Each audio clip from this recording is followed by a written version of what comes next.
We really don't have a quorum. Where is everybody? Unless we're on. Right now, it's early, so they can hear us. Oh, yeah, people are coming down the hallway. Hello, everybody. Hopefully you can hear us clearly. And Yeah, we're not put in the, waiting for our other guests to come. A few more people are coming in. Okay, I think we got our quorum now, right? We got 1, 2, 3, 4, 5, 6. Great. Okay. Good to see everybody. so Melissa Farley's here. I can invite her. Have a nice holiday. Well, we're coming in. Are we on? We are on, and I just promoted Melissa. Okay, so do you have the names? You need I them? do. I have them all here. Okay, because I have them In too. her note below, let's see who else is there. I got Melissa in. Who else do I need to grab? Oh, I can. Caitlin, let me get Caitlin. She. Hi, Melissa. Can we hear Melissa? Can she hear us? Yes, I can hear you. Hi, Shirley. Okay, Hi, everyone. okay. We're going to Yes. keep this chair, by the way, free for our guests to speak because of the microphone. No, this is fine. No, the guests right here if they want to come and talk. So let's see, Melissa, we've got Caitlin McGee, Right. Pranis Devaretti, and Megal Patel, and I'm probably slaughtering those names. Yes, Pranice and Miguel. Yes, they're both from the contractor. So they've accompanied us. So if we have, questions that you guys have that we can. Okay, so are those folks here? Should we be elevating them right now? They've been elevated already. So, all right, then I'm going to start the meeting. First of all, welcome to Community Board 2's Traffic and Transportation Committee meeting. Hope you all had a lovely holiday. And I am Shirley Secunda, the chair of the committee. And before I do anything else, I am going to introduce you. You can't sit here because this is for guests. No. You got a chair over there? Okay. And one here. Oh, hey, brother. I'm Rosita Sands. Janet. Okay, as I said, Shirley Secunda, yep. Lois Rackwood, hello. Stella Fitzgerald. Dan Miller. And Dan is our vice chair, and he is also the host for the meeting. And, right? Susan Gammy. Okay, so I think I'm going to go right into our routine. Probably most of you know it, but in case there are new folks on board, I will briefly go through our process. I wonder if we have agendas online? We probably don't, right? But we have 2 items on the agenda tonight, and I will tell you about them as they come up. And each item is presented separately by the folks who are sponsoring the item. And after they present, the committee asks questions. After the committee asks questions, do we have anybody on the committee online, by the way? Joe Flayhaven. Joe Flayhaven. Joe Flayhaven and Shay. Kristen Shea. Kristen Shea is online. Okay. So, committee asks questions. First, the folks who are present and those then who are online. Then after that, we open the floor to the public to ask questions. And this is about each item. So, okay, first item done, second item. And with the second item, again, presented, and then the committee asks questions. Then those that are our guests, the public on the floor, ask their questions. Okay, they ask questions and they give comments as well. The committee's comments come later in what we call our business session. So we're calling it these days a business session, right? So in the business session, once all the presentations are made, the questions and comments are made, then the committee sits down and deliberates about both the items that are on our agenda tonight. And we give our opinions And we do vote on whether we want to do a resolution on one or the other. So that it's basically our process here. That is not the end of the process. The end of the process comes on, let's see, at the full board meeting, which means all committees then are meeting and anybody else from the public who wants to attend. And that will be on Thursday, February 22nd, also at 6:30 p.m. So that is about it, I think. Ground rules. Please use those of you who are here. I think we only have one guest, so you can call out. Raise your hand or just nudge me and tell me you want to speak. Those who are online, just raise your hand with the little hand raising sign. Raise hand, you're probably all familiar with it by now on the Zoom program if you want to speak. And want to speak to each other? Turn off your mute yourself. And I think it's about it. Is there anything else we want to tell people? Okay, so let's just start. First item on the agenda is a presentation by MTA New York City Transit.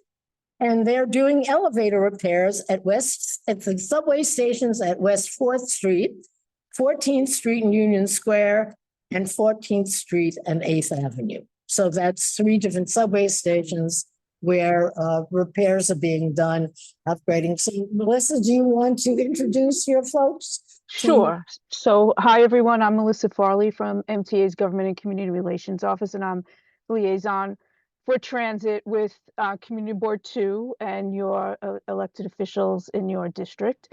And with me tonight are Caitlin McGee from our project team, and Praneeth and Miguel Patel are both here from the contractor Forte who are doing the project. So they've joined me so that if there are any very specific questions that you have about the project, we can try and answer as many questions as you have tonight. And if not, we can certainly follow up with Shirley tomorrow for any questions.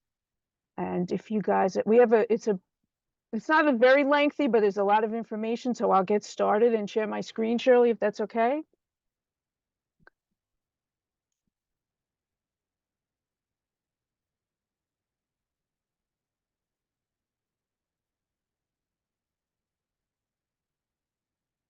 Okay, can everybody see?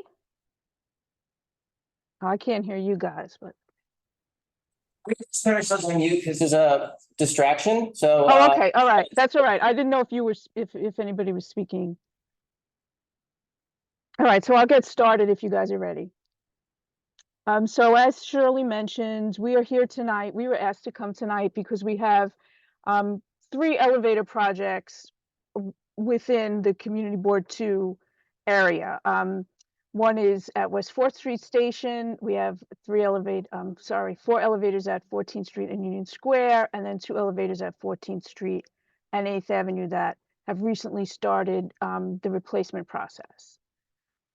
So these elevators are part of a larger, what we call construction bundle that includes 19 elevator replacements at 8 stations. And the replacements will occur at all 3 of the stations we're speaking about tonight in 3 phases. This was a design build contract awarded to Forte Construction. And we actually started work in the stations in November. And then we have an anticipated project completion for the whole contract for the 4th quarter of 2025. So that includes the stations we're going to talk about tonight, and then the elevators at the other 8 stations in the system. So first we wanted to just go over what's happening at West 4th Street, since that station is in Community Board 2. And at West 4th Street, as you know, serves the A, B, C, D, E, F, and M trains. And we have 3 elevators that we're replacing. And as I mentioned before, we're going to complete those replacements in 3 stages. So what we're in right now is phase 1. We closed this elevator in November 2027. November 27th, 2023. And it's the elevator from the downtown ACE platform to the transfer mezzanine and the downtown BD F&M platform. So that's been temporarily removed out of service, and we anticipate restoring it to customer service in the third quarter of 2024. So we have a whole list of accessible alternatives. You know, we do understand how important accessibility is in our stations, and it can be a challenge, and we understand that there is an inconvenience to replacing these elevators, but all of these elevators have reached their useful life, and that's why we are starting to replace them now before it becomes a critical or a problem if we let that go too long, the replacement. So, you know, we appreciate everybody's patience as we do this, and I can go through quickly the alternatives that we have, and I will also be sending Shirley the presentation tomorrow, so you can have all this information. It's also posted in stations and online on our website. So anybody that's coming from the downtown AC and E platform, they would, for the BDF and M, if that's where they would like to transfer to, they can use the ramps to access the uptown AC and E platform and then catch the elevator to transfer to the downtown BDF and M. And for somebody that's on the mezzanine level for downtown BDF and M service, we would take the uptown BDF and M to Herald Square and use the elevators, and you would have to back downtown to the station. And then for the downtown AC and E, same thing, we take the AC and E uptown to 14th Street and use the elevators there to transfer and ride back to the station. And then from the downtown BD and F platform, we'd have to, the customers were asking to exit the station and take the BDF and M to Broadway Lafayette and then use those elevators to transfer back to the BDF and M to West 4th Street, or take the A and C from, take a downtown F to J Street Metrotech and then transfer across the platform for service. And then the connecting bus service that's in the area is the M5, which they could take northbound. And as you, or maybe you're aware, all of our buses are accessible.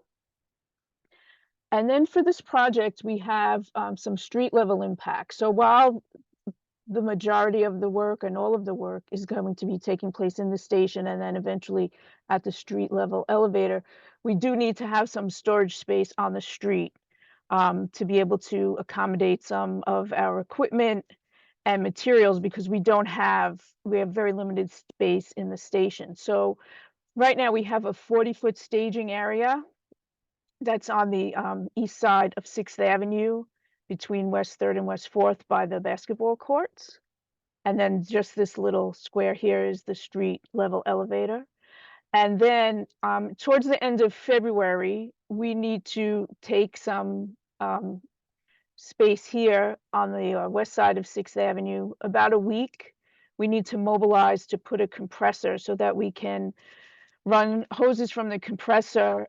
We have a hatch around the corner on Washington Place that goes down to the subway level so that we can do some work there. So that will be a week. We will be making those notifications to these buildings probably in the next week or so, that we'll be staging over here. And as I said, that's just for the week. This area will be a staging area for the duration of the project until I think it's in 2025. And then, so parking is removed there, all the pedestrian access is there, this sidewalk is open for everybody to use. Then for phase 2, for the elevators, once the elevator we just discussed is reopened, then we're going to go to the street level elevator at the corner of West 3rd Street and 6th Avenue. That's the northeast corner.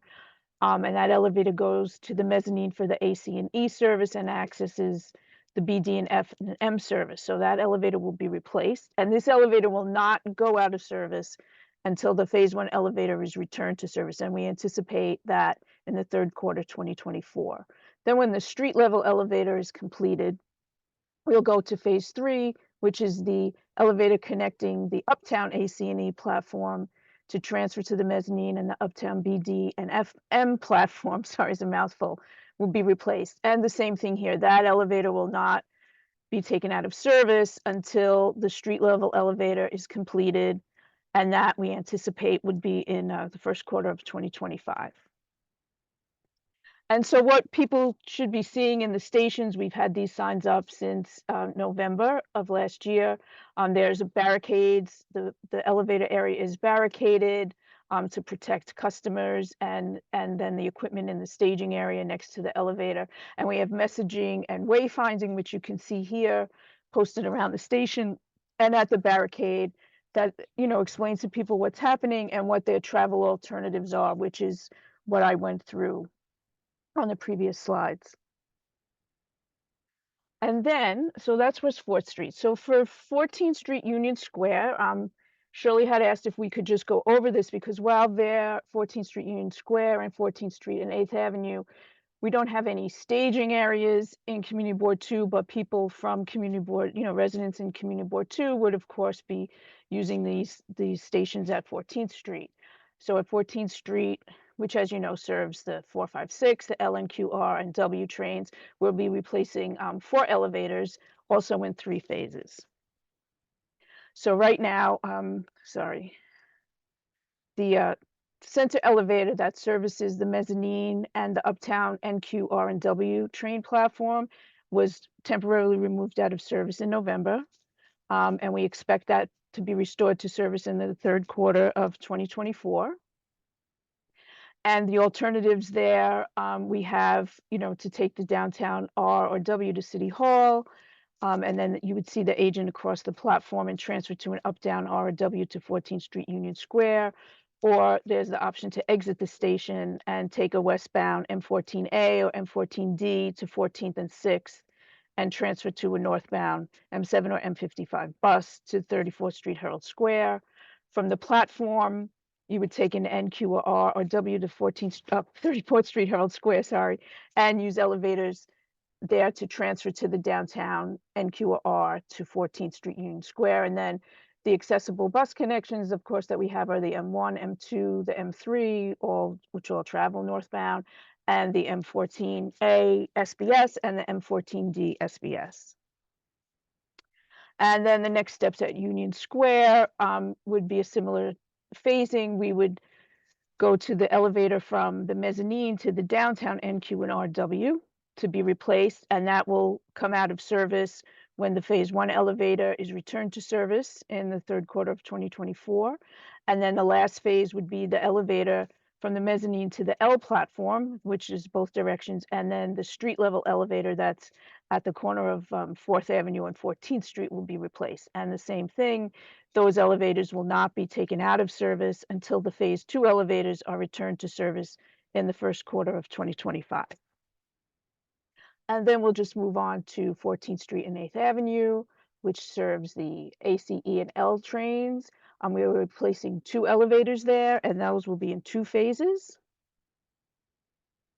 And first we have the elevator at 14th Street and 8th Avenue. The street level was removed from service December 1st, 2023. We anticipate that will be back in passenger service in the 3rd quarter of 2024. And for accessibility there, we are asking customers, you know, for the L train, if they take the Lower East Side bound M14A bus or the M14D bus to Irving Place for the 14th Street Union Square station, and for AC and E trains, take a Lincoln Center bound M20 to 34th Street Penn Station. And access to the street level, we are asking customers to take a Brooklyn bound L to 14th Street Union Square and use the elevators there to exit the station and take an Abington Square bound M14A bus or Chelsea Piers bound M14D bus at 14th Street and Irving Place to 8th Avenue. And then take an Uptown AC and E train to 34th Street Penn Station, use the elevators there to exit the station, and take a 14th Street bound M7 bus or South Ferry bound M20 bus to 7th Avenue and 14th Street, and then proceed 1 block west to 8th Avenue.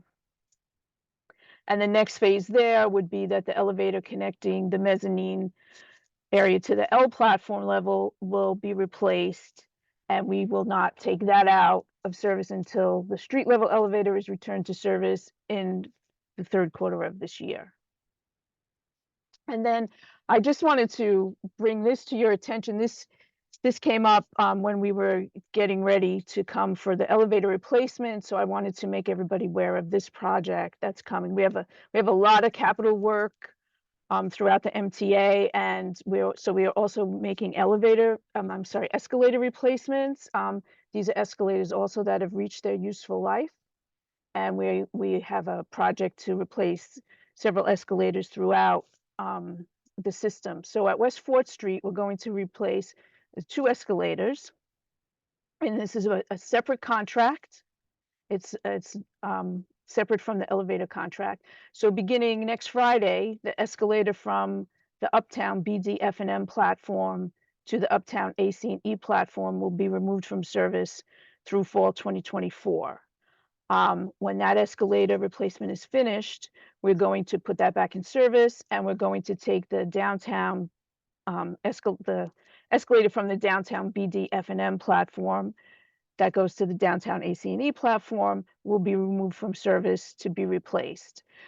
We have just put up messaging and wayfinding signage in and around the station to let customers know that that escalator will be closing. And this work is not taking place at the same side of the station as the elevator replacement. So there will be an elevator available for people to use in addition to the nearby staircases. And on the screen, you'll also see this is the construction bulletin that we had sent out. So for this escalator project, we have, even though it's down in the station, we did need some staging area at the street level for some materials and equipment. And that will be on the north side of Waverly Place at the intersection of 6th Avenue. It's right outside that building. I believe that building is still empty there, and that will be there for the remainder, throughout the project to construct the escalators. And so I kind of went through that. So this is just a map overview of what's happening at the street level. So we have the staging area for the elevator replacement project. Here's the street elevator. We just wanted to mark this.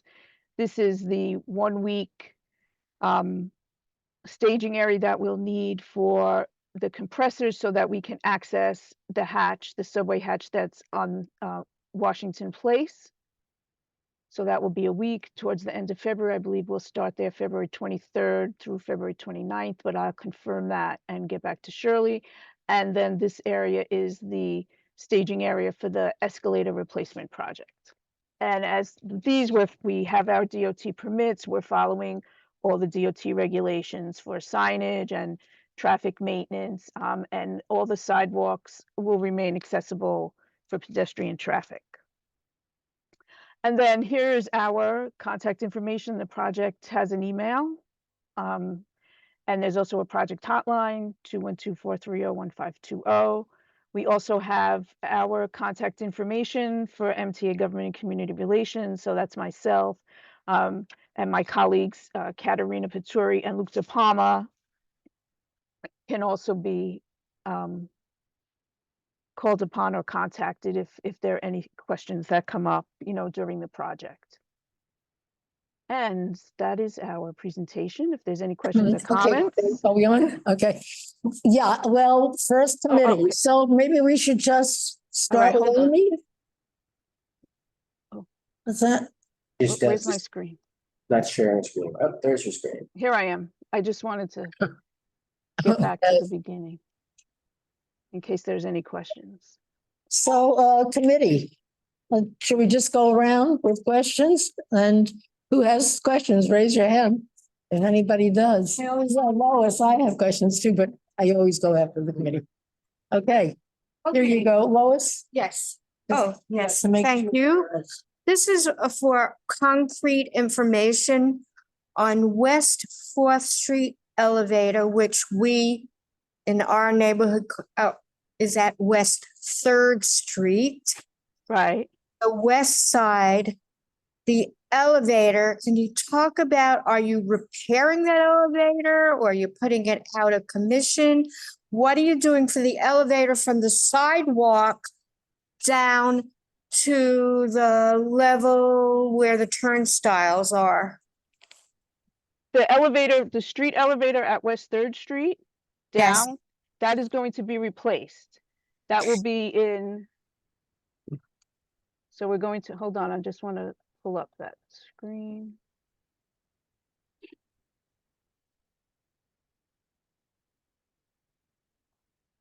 Hold on, sorry. I just didn't have that screen. I think it's slide 6, Melissa. Yeah, okay. No. What did I do? Sorry, slide 7. I'll continue as you find Yeah, it. that's it. Here it is. I'm sorry. Thank you. Why are you replacing it, although it does work? Because it's reached its useful life. So there would be, you know, there's a life cycle for elevators and escalators. I don't have the exact number of years, if it's 20 years or 30 years, possibly. I can get that for surely, but that's, you know, they have a life cycle and then we look to replace it until it continue- gets to a critical point, you know, that we don't want it Understand, breaking I down. understand you want to, like, you're not maintaining it, you're replacing it. And how are we going to get down to the turnstiles? Our pedestrians, how are we going to get down to the turnstiles, the wheelchairs, the strollers? All right, and- so I don't have that information yet for that phase of what we're going to suggest that customers do or direct customers do to do that. It may be the same situation where we may be asking people to go to a different elevator or to ride from another station and ride back or ride up. But I can get that for you. We just had the Yeah, information for phase I would one. like that to let our. Yeah, when I have people that, know. yes, when we have the phase 2 information, I can come back to the community board with that. We just don't have that, hasn't been finalized yet, what we're going to suggest that people do and what alternatives we're going to have in place. But Thank you. we are aware that people do need some kind of alternative to get down and in and out of the station. Accessibly, very close, especially also bikes. And as I said, strollers and Right. wheelchairs and whatever. Right, no, we understand that it's, it can be a challenging inconvenience, but we do need to replace them. And unfortunately, sometimes there's just not another alternative, you know, to use another station and possibly back ride or use the bus instead for that time. What we bus? The Sixth Avenue bus? Or a bus in that area. I don't know yet what we would suggest for people to use. I'll Thank have to you. get that. Okay, thank you. Kristen has her hand up. You want me to call on Sorry. Kristen? Oh, no, Kristen, please. Hi.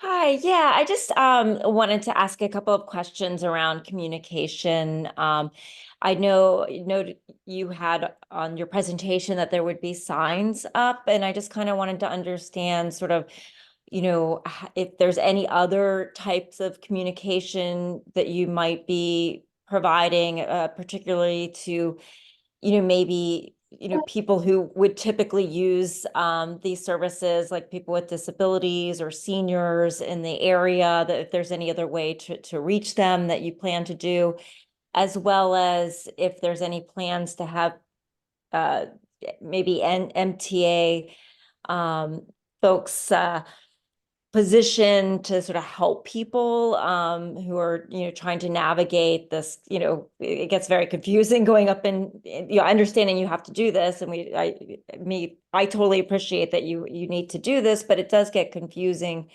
to navigate, even for someone who doesn't need to take elevators when things are shut down. You have to go from one stop to another. So just wondering if there's also sort of people positioned communications, whether there's maybe something, you know, an app that someone could use. Okay, so yes, yeah. so there's a couple of things. So we have, and I can send over the link, but on our MTA webpage, mta.info, there's a tab that says accessibility, and it shows all of the elevator and escalator outages, both planned like these are, and then if something is taken out of service for some other reason. So people can go on every day, it's updated every day, and see what's happening there. And it gives alternatives to travel and also if there's any planned service on the planned service change page, if you're pulling up something, if you're using that station, there'll be a note about, you know, if the elevator or the escalator is out and what people can do. We have as I showed before, we would have information at the escalators or I'll talk about both the escalators and the elevators that tell people, direct them where to go to the nearest elevator or the nearby stairs. So that's all in the station. I believe, and I would have to confirm this, I believe that our system-wide accessibility group has a mailing list and of different organizations, and they get word out that way. And I can confirm for that. And then also if somebody uses the app, you know, if they pull up the MyMTA app, you can also look at the accessibility tab there for elevators and escalators. And also, you know, if somebody has a question, they could call 511 and ask, you know, if the elevators or the escalator, if they don't have tech, they can call and find that out. So that's that's normally how we do that, you know, when we share the information with the community board and the elected officials, and that's basically how our office gets the word out there. Great. And then will there be any one position to also That help I have navigate? to find out, because this first phase, 1 elevators and then also for I can check for the escalator. We closed those elevators in November and the end of November, beginning of December. So we might have had people out for the start of that. And then once people start to know their way around the, you know, what's happening, then they might pull them back. I can check if we had that. I haven't heard anything, you know, any issues that people are still not able to find anything, but I can find out, you know, certainly if there's station personnel in the station, they are able to direct people. But I don't think that we have anybody stationed at those locations now. Okay, great. Thank you. Okay, Susan. Yeah, thank you, Melissa. I just want to kind of piggyback for a second on what I think Kristen's concerns are. You know, many people in our district, particularly elderly people, are not digitally hooked up, not digitally savvy. So while it's fantastic that that information is available online, I would hope that there would be a really conscientious effort to communicate with people within our community who may not be tech savvy or have access to tech, and who might just a proactive effort regarding community reach out. Senior Civic Centers, Our Lady of Pompeii has a lunchtime program. Greenwich House has something.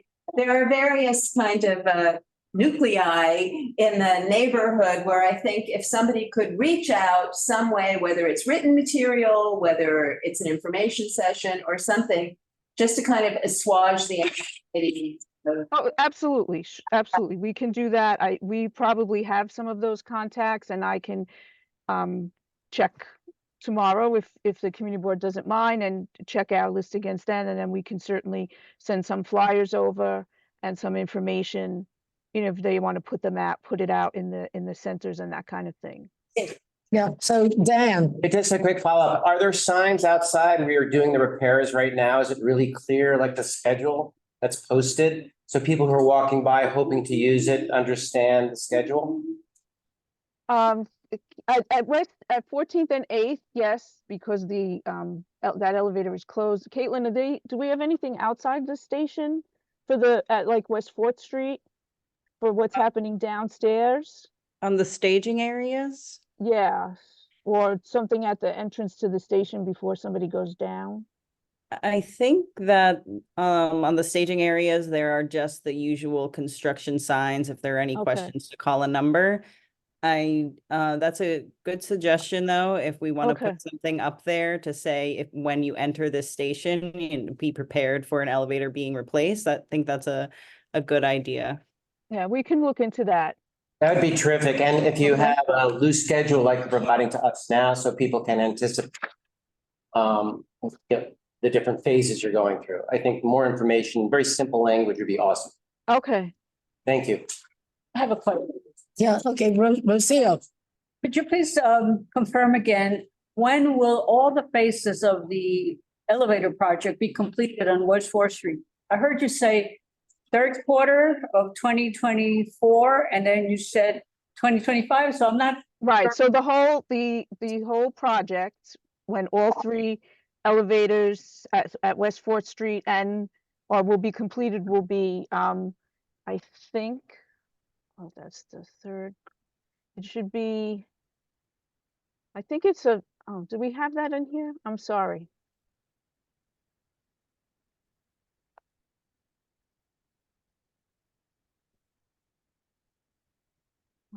The start is the first quarter 2025. Caitlin, did we have, I'm sorry, I think we didn't include when the final. Praneeth, do you have a estimated quarter for the year? I think it's gonna be Q3 2025, for when everything's completed. Is it just for West Fourth Street or for all the 19? Let's do West Fourth Street, and then we can, for tonight, if you have that.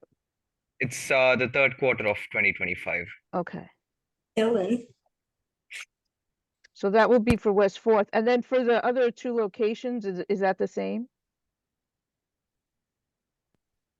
Yes. Okay. So we're looking at for these three locations, for all three of those to be complete is the third quarter 2025. I apologize, it's a little confusing because we are doing 19 elevators throughout the system, and some of them have different start and end dates. So that might be why we didn't include anything for the whole contract, but I can update this and send it over to Shirley when we can include that when I send the presentation to Shirley. How soon do you think you can get that info to me, Melissa? I can get it to you tomorrow morning. Oh, great. Excellent. Okay, yeah. Okay. Yeah. Okay, anybody else on the committee have any questions? I have another. Okay, Rocio. So everybody that needs an elevator is going to be highly inconvenienced by all the changes. I realize that these changes are done because you need to upgrade the system. The system is old and everything. But will there be some kind of compensation, make it easier for the people that have to be so inconvenient? People with wheelchairs and the children and the people with strollers. Will there be some kind of compensation and a reduced rate? Reduce, no. They should be.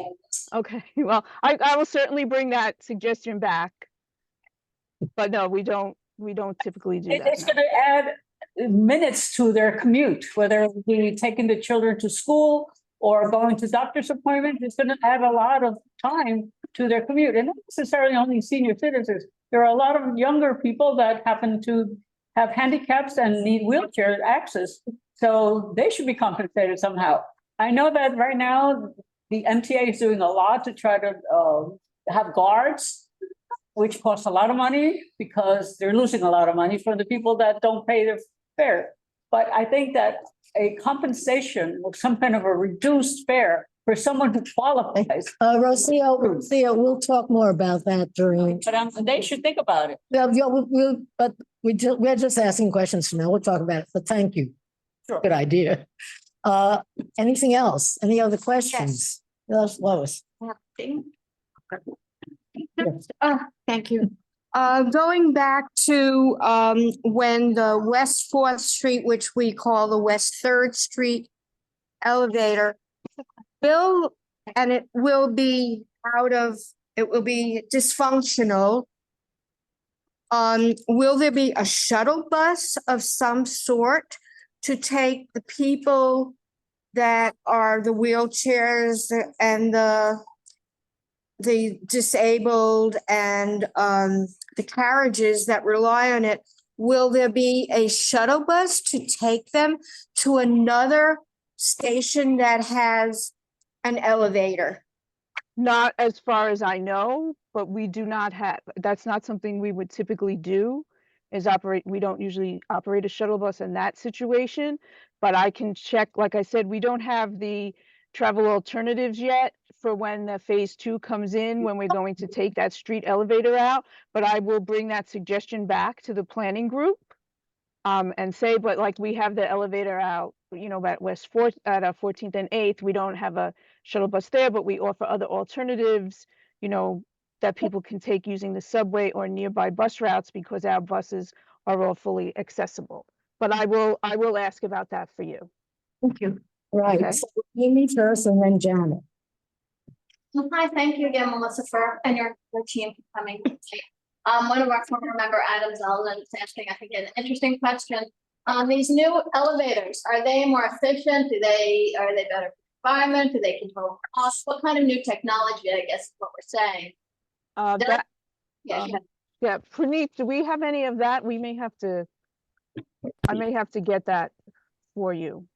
If there's any, you know, they are new, they will be new elevators. I don't know if it's, you know, if it's newer technology or not. The I el- believe, oh, sorry, go ahead. we are getting communication upgrades and fire alarm upgrades to these elevators, and we will have new car operating panels, which is more ADA accessible, you know, with the newer screen system. So those are some of the upgrades we can expect in the new elevators. So you Yes. can, Oh, sorry, I was just going to add that these new elevators are also in compliance with the new ADA regulations as compared to the old ones, which have been now outdated by updates to the ADA regulations. And I'll see if we can get, maybe if there's some photo of other elevators that have been updated that have these, and I can send them over. thank you. Okay. Thanks. Okay, and Janet. I mean, part of the reason MTA is doing this is because our system right now is really very unfriendly to people who have disabilities doing. And so the idea is that once these elevators are done, we'll actually increase usage by this population. Do you know what the current usage patterns are? You know, yeah. Do you know what the demand is for the existing elevators? How many people get on the elevator every day? No, I don't. I don't know if we have that. I can check. I mean, we have ridership numbers in general. I don't know if we track how many people get on and off the elevators, but I can certainly ask. Okay, Okay. One more question. okay, and Rosie Oates, and then I'm gonna ask. Maintaining the elevators, because the elevators that are there now are usually smelly. And I don't know if they're ever cleaned, and people do a lot of negative things in there. So will the new elevators be maintained properly by cleaning them, maybe more often? Meeting schedule. Yes, they should be maintained, and the current elevators should be maintained too. So I will certainly bring that back to the group station manager there, and let them know that we had that complaint from the meeting. But yes, they're supposed to be. I can get the cleaning schedule for the elevators, and also if, you know, if a customer gets in the elevator and there's an unsanitary condition, you can also report it. You know, if you see the station customer service rep or the cleaner at the station, or you can call it into 511 and we can get somebody out there. But I will mention that, like I said, to the group station manager for the current one, and I will get what the cleaning schedule is. But they're supposed to be maintained. Sometimes I'm going to say, sometimes it's a challenge, you know, it's a busy system, and it's, you know, it can be a challenge to stay on top of that, but we are making every effort to keep the system as clean as we can. I'm specifically referring to West 4th Street Station. Right, yes, yes, I'm gonna speak to the group station manager for West 4th Street. Right, and that's an excellent point. It's West 4th Street Station elevator is really in bad condition that way. Okay, Should be for all of them, any of them that are being repaired, there should be a schedule. So if you can. yes, there is this cleaning schedule. schedule. That would be great. Yes, there is a Anybody cleaning else? schedule. Well, Adam, I'm sorry. Adam had the second part of the question, which was what you're doing to contain and control costs. Is there a firm bid out there? Or Oh, yes, the contract was awarded. Praneeth, I don't know if we have what the contract award was for the whole project. It's around 92 million, Melissa. Okay. Yeah. So we can get that for you. So just to say, there was a bid process. And a bit, the contract had been awarded and they started the work at the 8 locations, the 8 stations and the 19 elevators in November. So that's why there's that dollar amount is about $92 million for all 19 elevators. So And yes, that's- there was a whole process that the MTA follows for bidding and that kind of, and I guess, so far we're on budget, is what you're saying, Melissa? yeah, yes, for this project, well, the project just started, so hopefully we will be on budget and on time. That is our plan. Repeat it. Okay, Stella. There you go. Hi, thank you so much for presenting. This is kind of just a broader question about how the elevators were chosen. I know that this is part of, you said it's a 19 elevator bundle.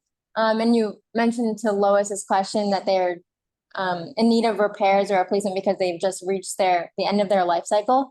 But I'm wondering, is the 19 elevators just in Manhattan or is it 19 across the whole city? In this contract, it's mostly in Manhattan, and like these elevators, I think the elevators are up at 125th Street.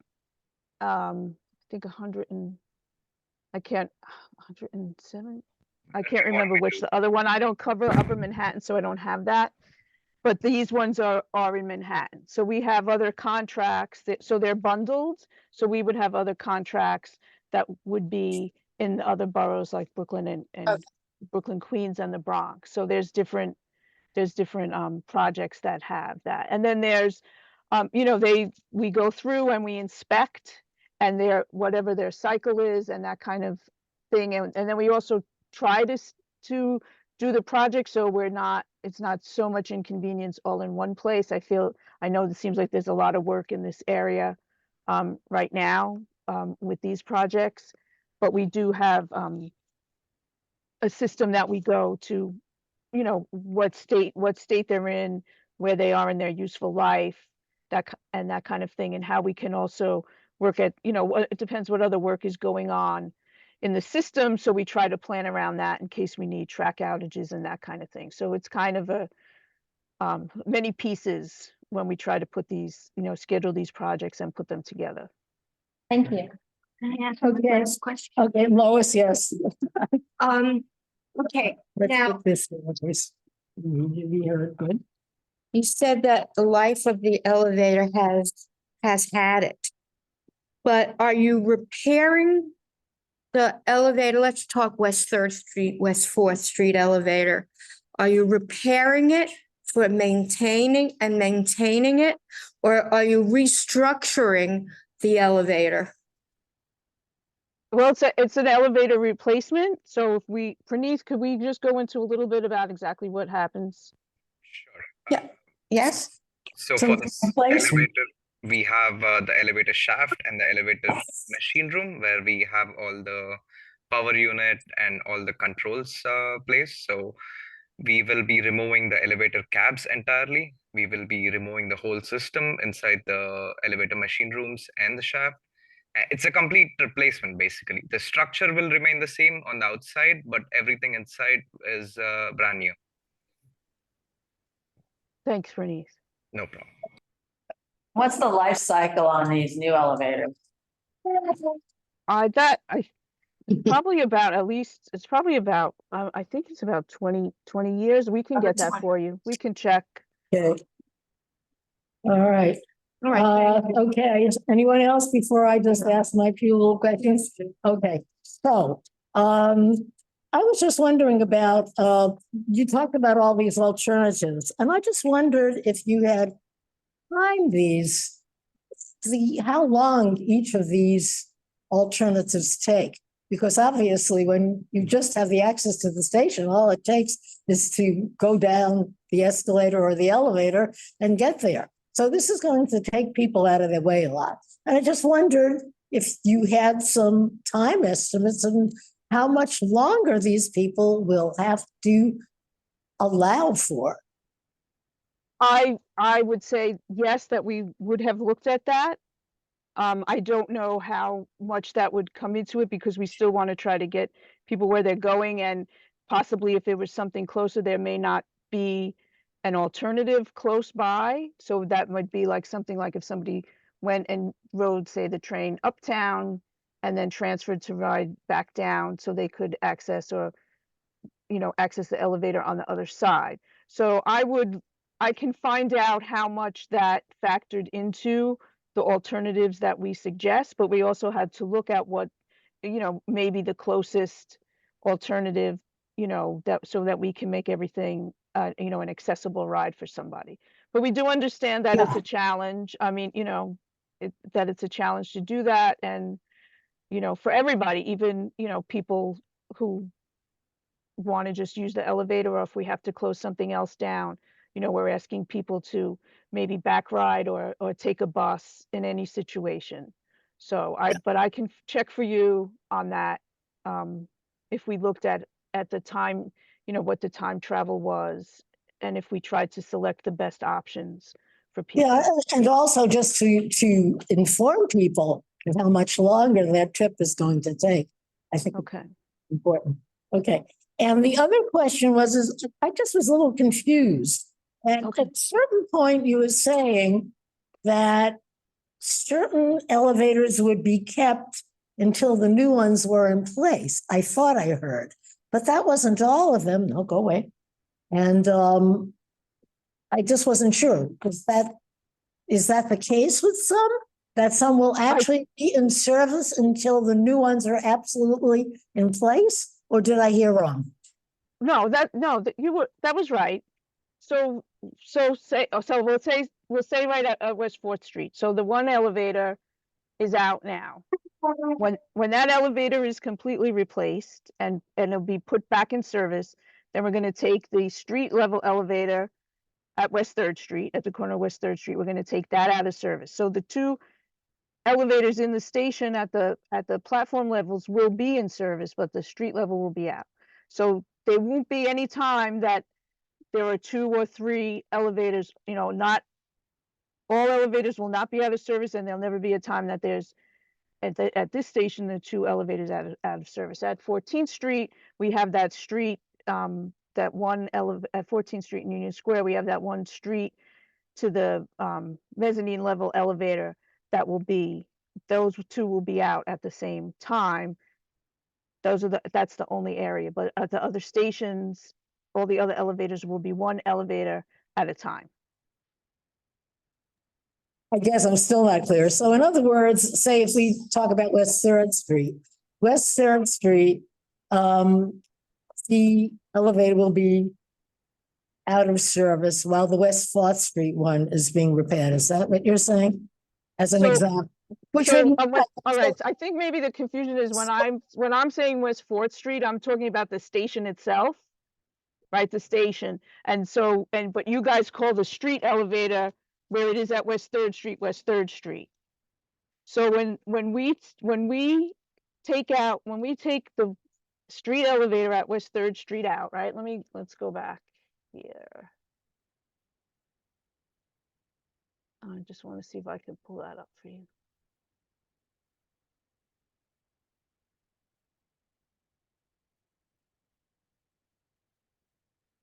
So here's the elevator over here, right?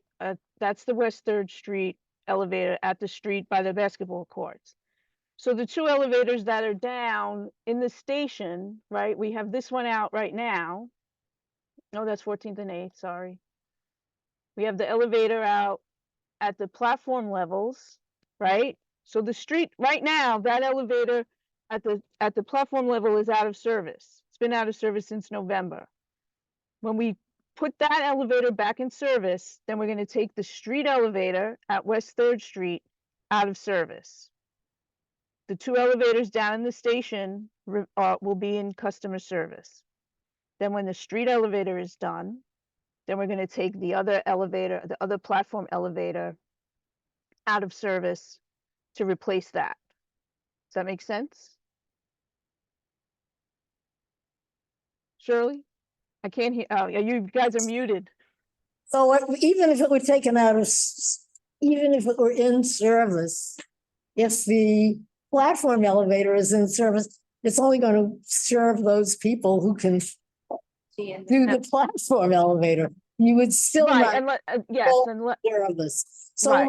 regardless, okay, let me see if I got this right. But regardless, you're not going to get full service for people. right, there's not going to be, at some point, there would be, like, so say now, there's if you want to try to use the elevator at,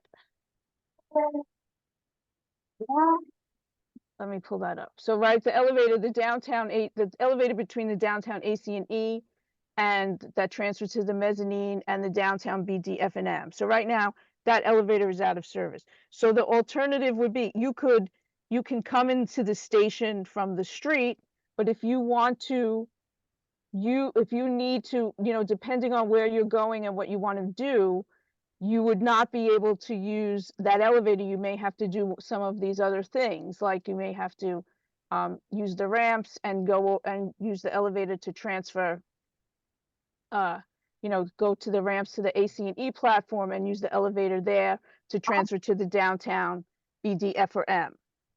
So there are different alternatives that we have for people to get around the station. But yes, there's not going to be, at some point, there's going to be an elevator that somebody may not have access to. Okay. Okay, I know it is confusing, Shirley. It's a lot of 2 hour guests. We have a guest. I'm sure has many questions. Please have a seat and introduce Thank you. Oh, sorry. I'm like right up in the camera. Can I go ahead and speak? Go ahead. Yes.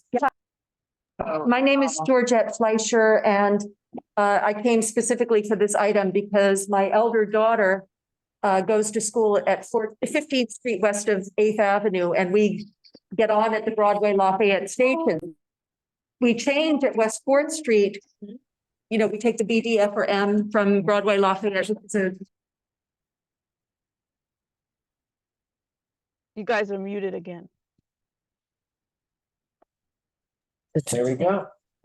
Should I start from the beginning? Yes. Okay. I heard that you change at West 4th Street. That's right. We take the BDF and M from Broadway Lafayette Station, which I just want to register is an absolute wreck of a station with an elevator that's out every other day. There's urine on the floor. There are unhoused people strewn across the floor. There are people using drugs, hard drugs in those elevators. And I have been raising complaints about this through 511 and every other means forever. And little, if anything, is being done about it. But we're focusing on West 4th and 14th Street and 8th Avenue.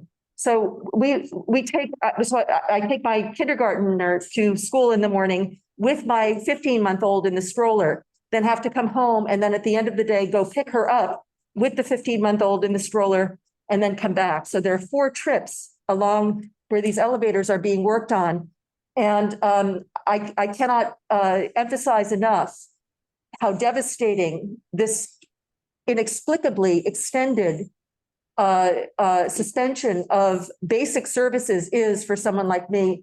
My younger daughter weighs 25 pounds.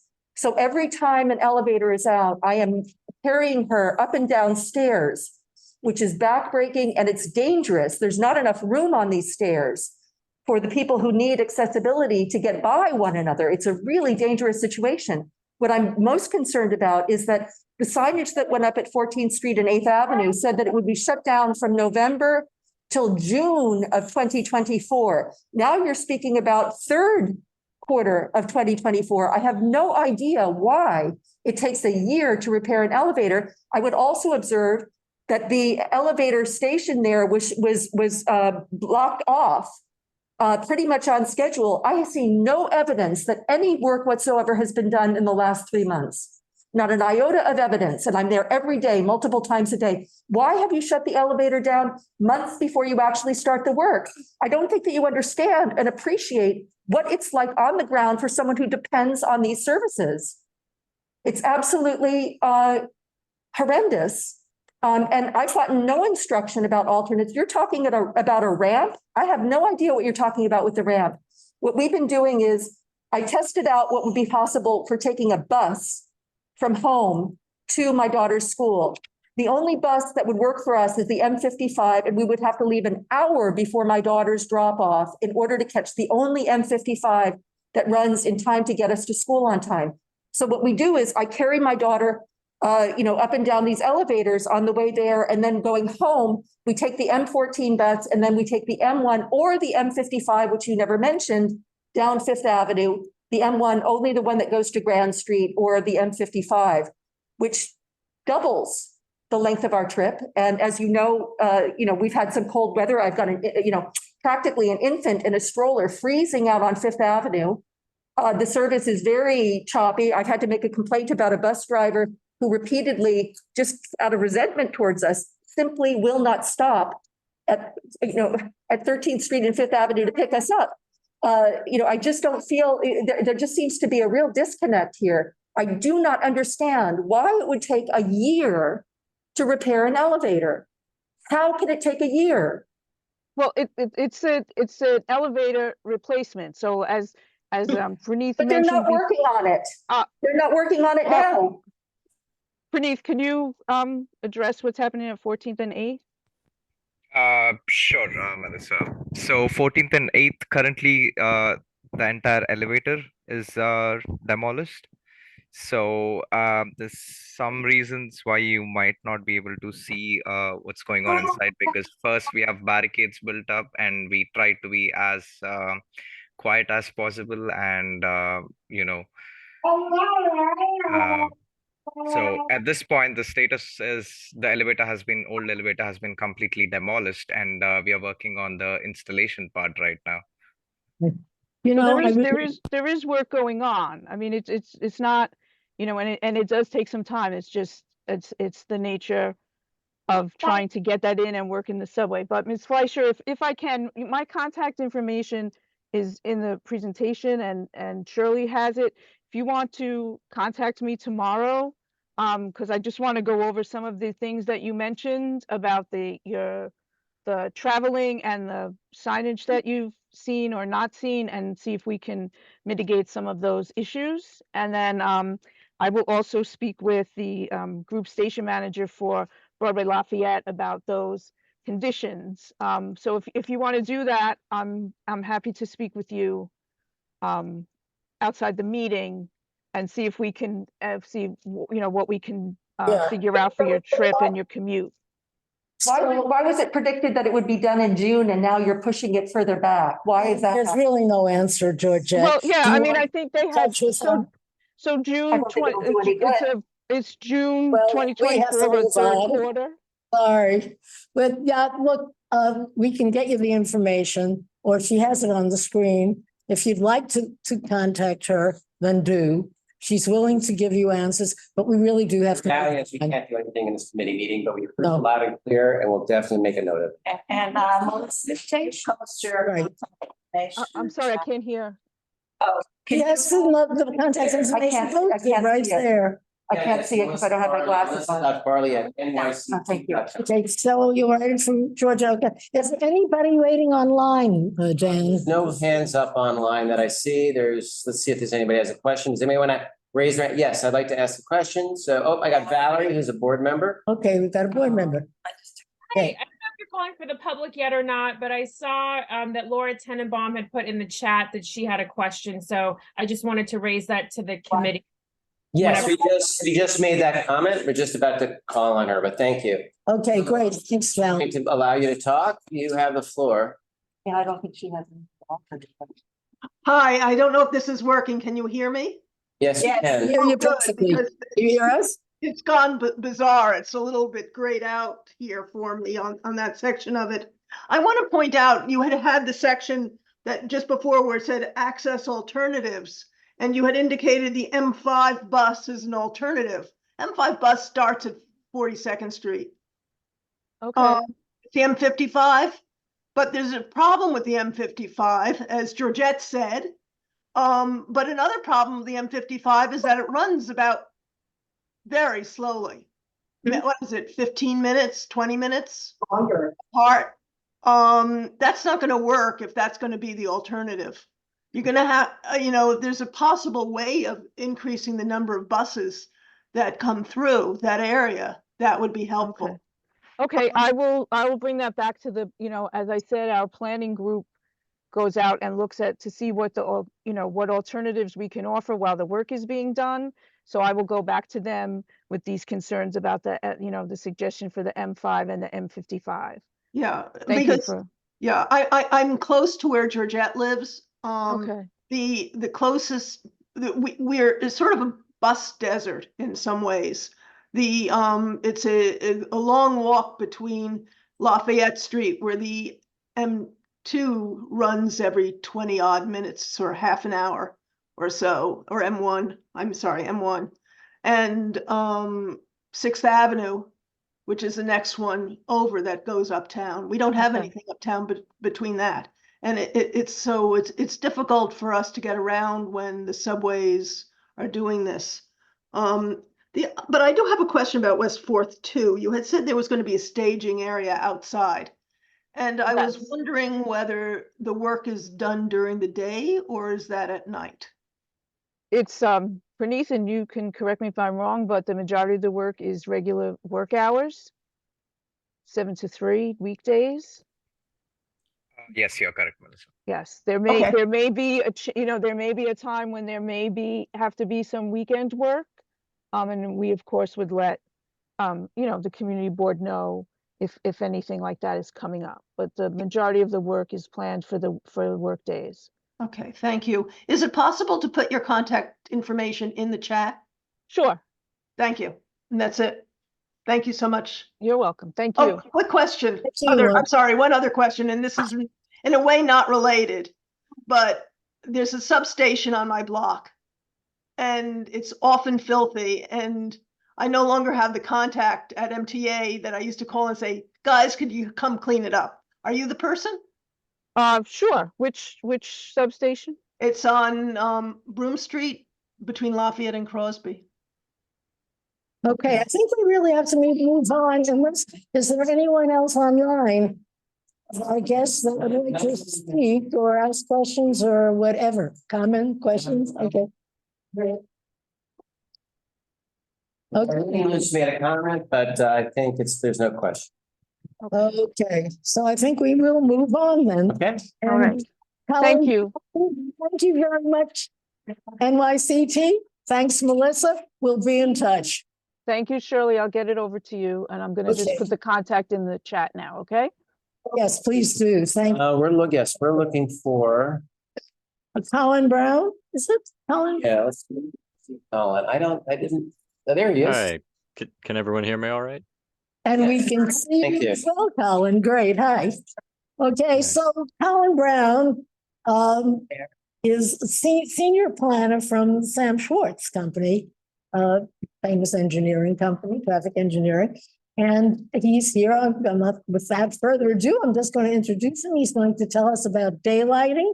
I won't tell you what daylighting is because Colin's going to tell you if you don't know. Okay, go to it, Colin. Thank you, Shirley. Let me just share my screen here, and if someone can give me a thumbs up that you can see it, that would be great. We can see it. We see it. Great, thank you. And please feel free to interrupt me if my audio cuts out or if something technical goes wrong, but Harsh the thought. hopefully not. Well, I wanted to thank the board for and the committee for being here tonight. As Shirley mentioned, I'll be talking about the street design intervention of daylighting, and really, as was previewed, I'm a transportation planner with Sam Schwartz Engineering. But just to clarify that this presentation and kind of this topic is not directly related to any projects that we're involved in per se. This is really just meant to be a educational and kind of baseline presentation to introduce the idea to those who may be unfamiliar with it, and answer a few basic questions about the definitions and the safety benefits of daylighting. and really familiarize anyone who kind of might have seen it out on the street, but wasn't quite sure what it was.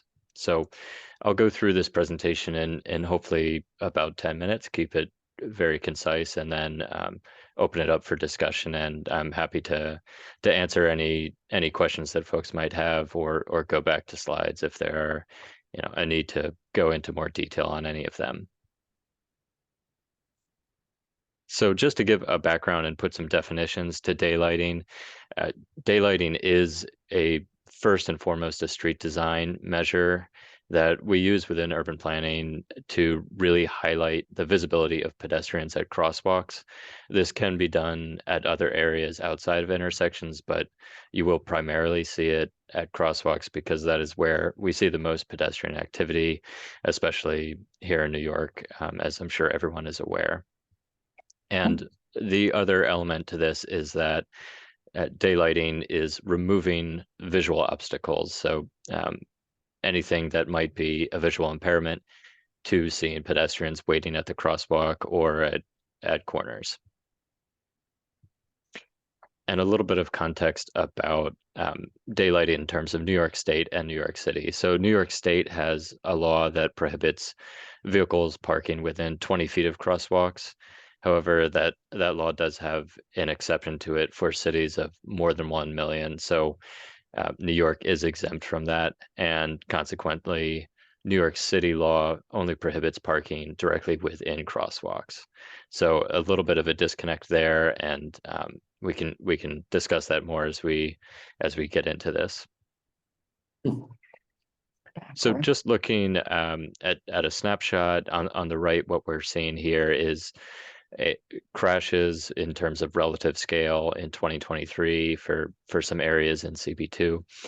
And one of the reasons that we focus on daylighting as a safety intervention is that over half of crashes happen at intersections. And when we think about this from all of the conflicts that are happening at intersections with pedestrians crossing, vehicles turning, this makes sense. And really, one other data point that we don't see here is that while over half of crashes happen at intersections within New York City, the vast majority of severe injuries and fatalities happen at intersections. So this is especially pertinent for turning vehicles that may not see pedestrians.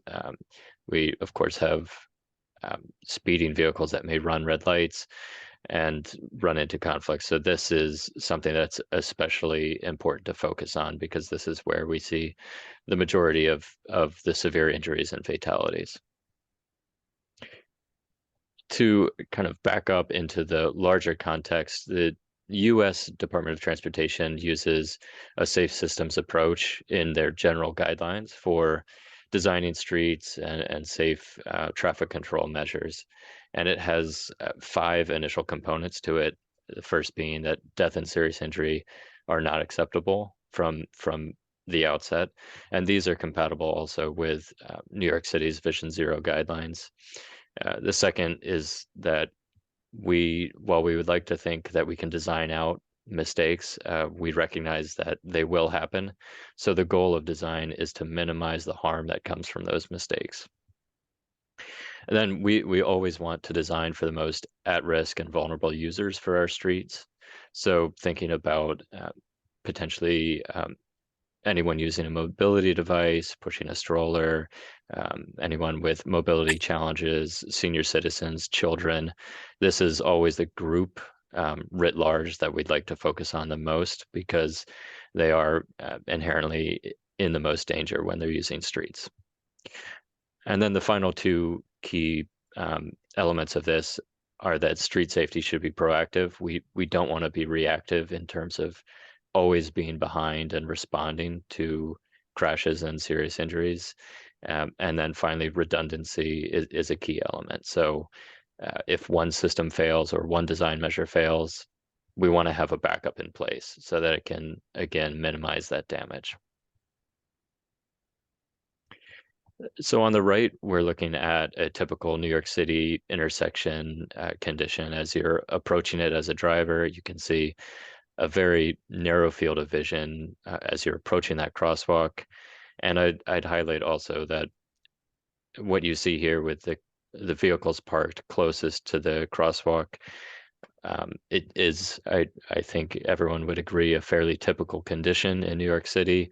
And this is an illegal condition, although enforcement of vehicles parking in the crosswalk is a difficult thing to enforce on a large scale. So I wanted to note that this really does reflect the reality that we see out on the streets.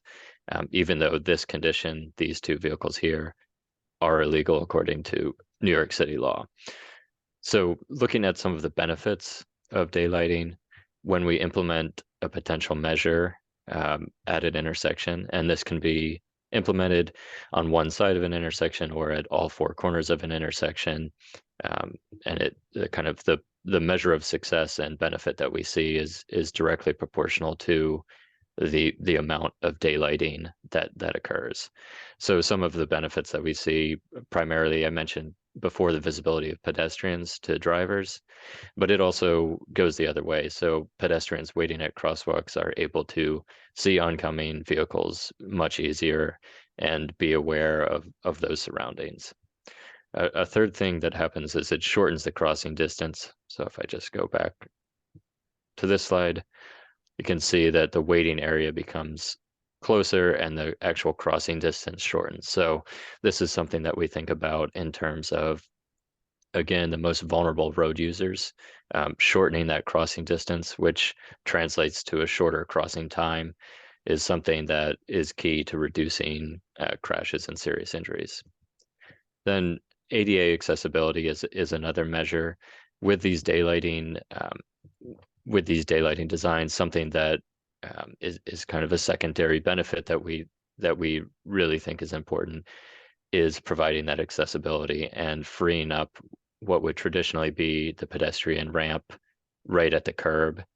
You really make sure that vehicles are not parking in that or blocking it, which for anyone who uses a mobility device or is pushing a stroller, that can be a real hazard if a vehicle, the front edge of a vehicle is blocking that. And finally, this provides extra space at intersections. So we often see the most crowding right at intersections as pedestrians are waiting to cross.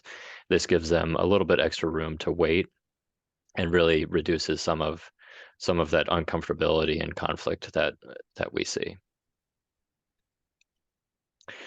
So the next few slides are just a few more visualizations of what daylighting measures can look like.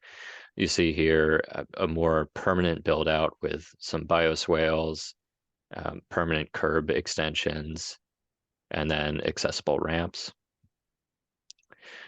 And then thinking about some of our larger avenues, what's shaded in yellow here highlights some of the daylighting conditions that you might see, and you might see already out on some Manhattan avenues that have to take into account bike lanes, bus lanes, and wider turns for vehicles. So the next section that I wanted to go through are just kind of putting some visuals to this terminology that we've been talking about. So out in New York, you may see these flex posts with some paint directly at crosswalks. This is really the first step in daylighting. It's an interim option that demarcates that space. It can be longer than this, but you can see in this picture that this pedestrian zone only extends about 8 or 10 feet into the adjacent curb lane. Another example of this is at a mid-block crossing, but the same idea. You can see this gradual slope and the increased area for pedestrians waiting here. So oncoming cyclists and oncoming drivers have a better view of those waiting at the crosswalk. This can also incorporate more substantial physical barriers, planters, sidewalk paint, and again, these flex posts. And this visual also illustrates the variability of daylighting. So this is a more narrow implementation of daylighting, but it still provides a fairly substantial increase in the visibility of anyone waiting at that crosswalk. Again, on the larger avenues, daylighting may take a different form. So this is a large bicycle rack area with some granite blocks and some more substantial plastic bollards here. This typology takes into account the left turning vehicles, which are often a safety issue as they're turning into pedestrians that are crossing at the same time. It's worth noting that in a more permanent form, daylighting can also incorporate bioswales, plantings, and other elements, and they can change in size depending on the specific street and intersection. One thing to note here, while these are definitely great typologies that we like to see, it is important to keep any vegetation or any physical any kind of physical barriers in this zone fairly low in height, because you don't want to obstruct kind of further obstruct the view of drivers and pedestrians. So for physical barriers or things that we would use to keep vehicles out of these zones, you want to keep them generally about under 3 feet in height. And then finally, this is an example of daylighting from the driver's perspective. If you're approaching this intersection, you can see on the left here a temporary implementation of daylighting, and on the right we don't have it. And what this results in is, well, you can see the pedestrian on the left clearly. You may not have noticed there's actually a pedestrian waiting on the right, but they're very hidden by that car, which it is directly in line with the stop bar there, but even though it's parked illegally, it does really hamper the view of the driver, and vice versa.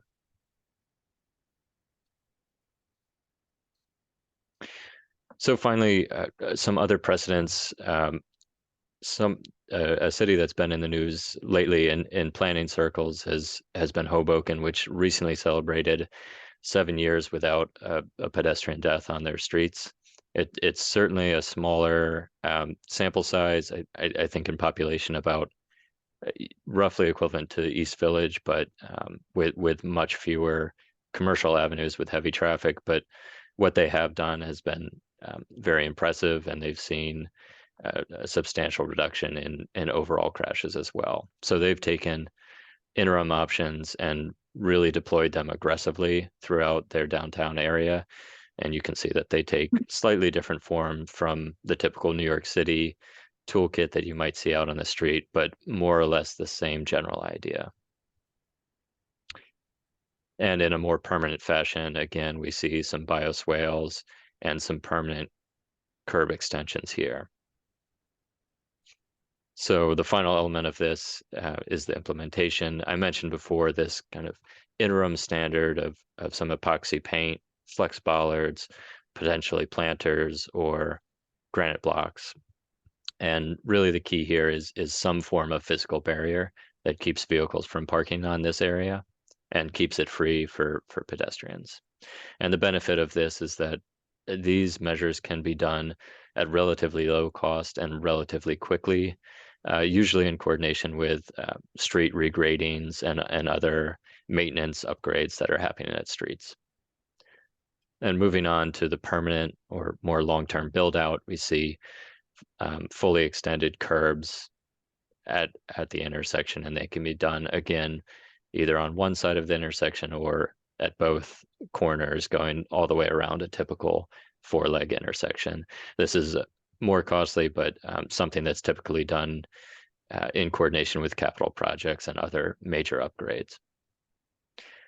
So with that, I think I will stop talking and open it up to discussion and any questions that folks might have. Okay, great. Thank you very much, Colin. Very clear. So committee, Dan. Yeah, well, thank you so much, Colin, for coming in. I think this community board and this committee has approved and tried to get daylighting throughout since I've been here for a decade.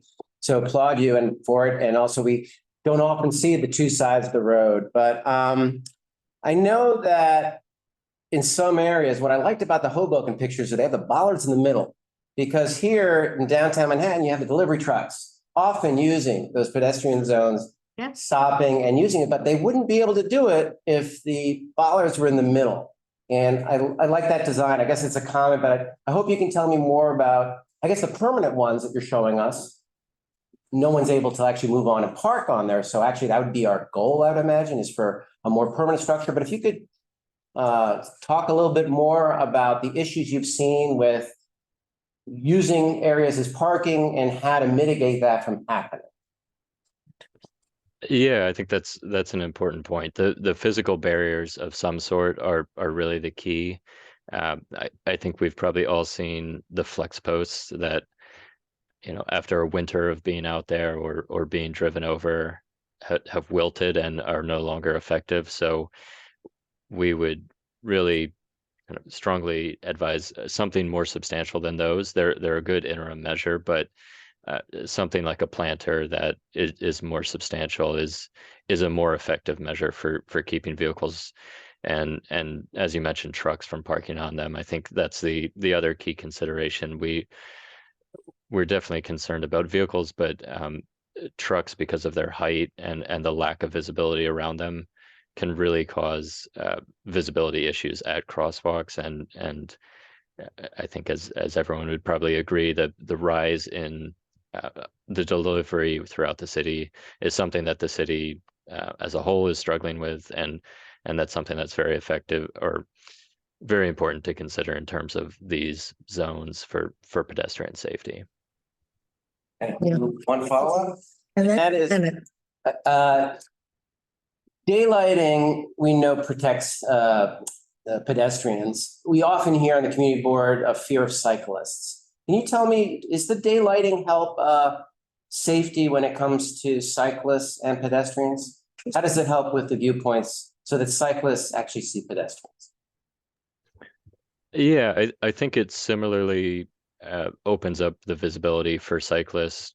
For example, in the image in the background here, if this car were parked directly up to the crosswalk, this bike lane, you would almost, any cyclist would almost be up to the crosswalk before they could see a pedestrian waiting there. So I think it provides similar benefits in terms of cyclists approaching intersections, and especially, you know, as they're moving, particularly in patterns that a pedestrian crossing the crosswalk wouldn't expect. That's something else to consider.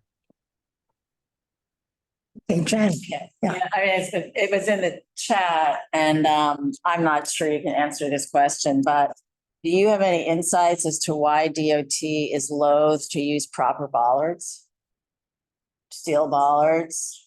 They're all over Europe. Yeah, I don't have any direct insight into that, but I think some of the consideration is the cost and the capital project phasing of installing permanent bollards. I know typically we would see them with new large scale developments. You would see them on the sidewalk or in select locations. I'm thinking around kind of Wall Street, in Fidei, and potentially some other locations, a little bit in the meatpacking district.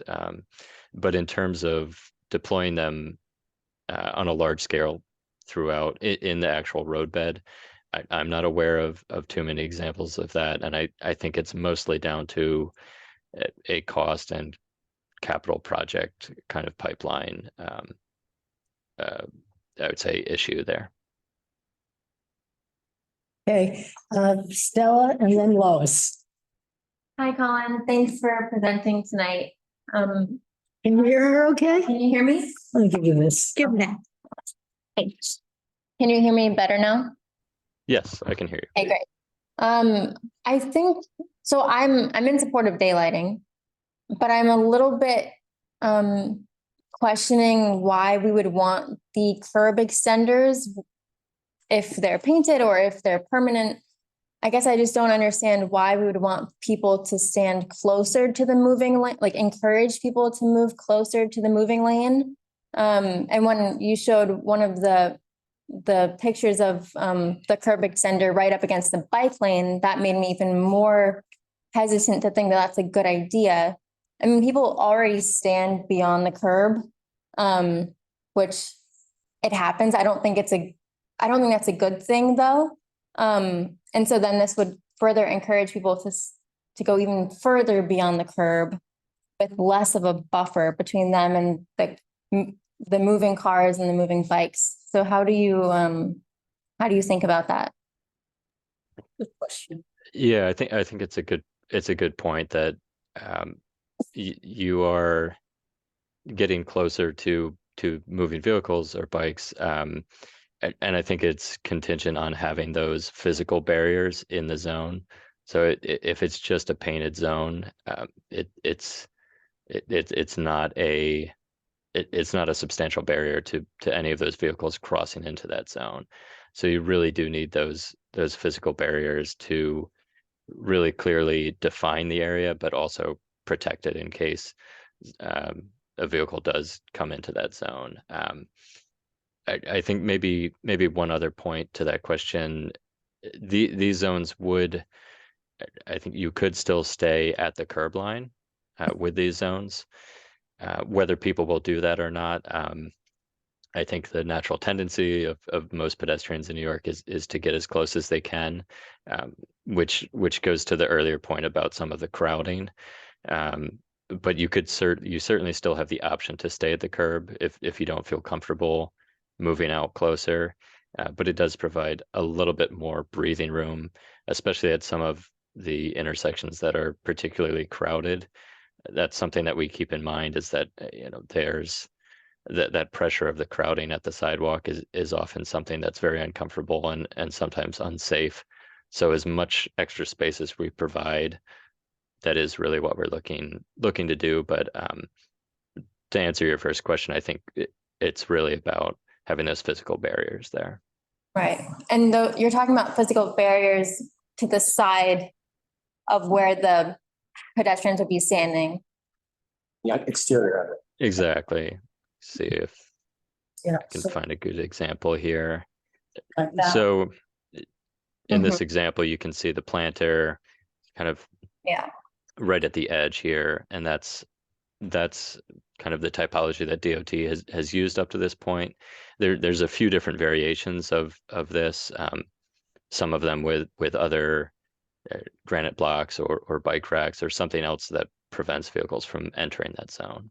Yeah, I guess I'm not so much worried about vehicles entering that zone, but once that pedestrian gets to that bollard, they're going to be just like a foot away from the cars that are driving by. Just a point, but in general, I support daylighting. Hi, thank you. I support daylighting. But maybe I missed something.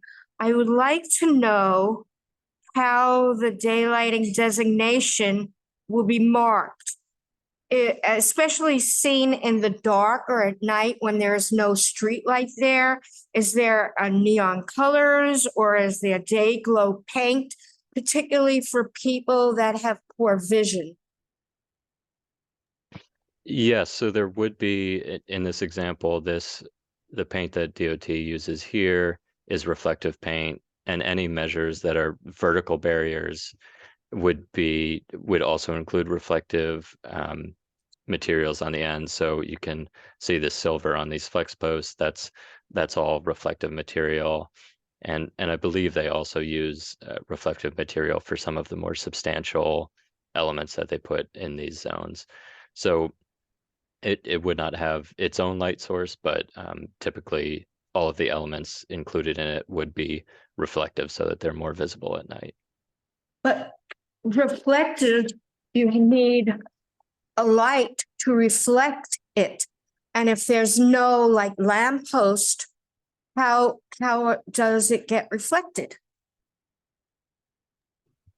I don't know. I don't think I have a good answer to that particular question. I think most of these measures most of the implementation that I've seen relies on, as you said, streetlights, or really as vehicles are approaching it, that's where the greatest concern is. So relying on vehicle headlights to illuminate it. But I don't have a great direct answer to that question. Thank you. Okay, we've got Susan, then Jan, then Rocio. Rocio can go first.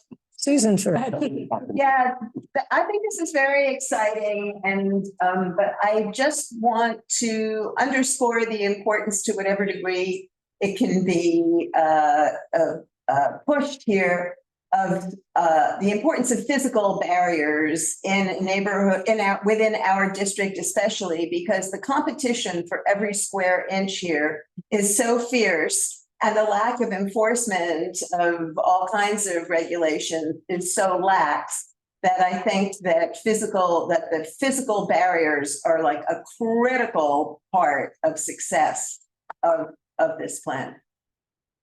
Yeah, so that's a question, right? They would use those, correct? Down. Yes, where possible, I think DOT always tries to implement the physical barriers because they're certainly aware that just the paint is not enough to make these areas safe and on a large scale. That's I don't think something that they would implement without having that safe infrastructure in place. One other question that you probably can't answer because it's not your purview really, but another component of success of the whole concept of daylighting is what happens in intersections where there are outdoor dining sheds that are right up to the crosswalk. And we have not just one or two, but many, many of those conditions within CB2. They're all coming down. They can't be there either. They're all coming down there. They have to be a certain distance from the crosswalks. Yeah. What's that? They have to be a certain distance. From Right, but is that distance the 20 feet that the daylighting? Put that in. I just, Yeah, that's something we should certainly emphasize. Anyhow, Onwood and Rocio is next.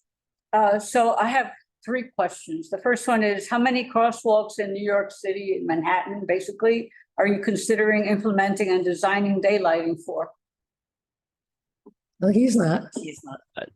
I'm not, but I can point towards, I think the most recent initiative coming from City Hall is that they're aiming for I think 1,000 intersections in the coming years. I would have to, someone would have to check me on that, but I believe that was the most recent directive. I think so, right? 1,000. And then the other question, and the next question is, where have you presented this daylighting concept before? Of many CB2s and many community boards, or where else? I have spoken with a few different committees, both in Manhattan and Brooklyn. Some people that were interested in that, and I believe this actually started sometime last year with community board in Queens. I'm failing to remember exactly which one, but made a motion to look at daylighting more seriously as a safety measure. Yeah, I think it was Community Board 1.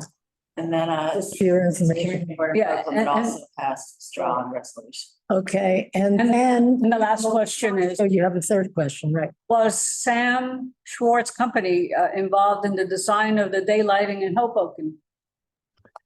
We were not. I wish we could say we were, but That's a good question. No.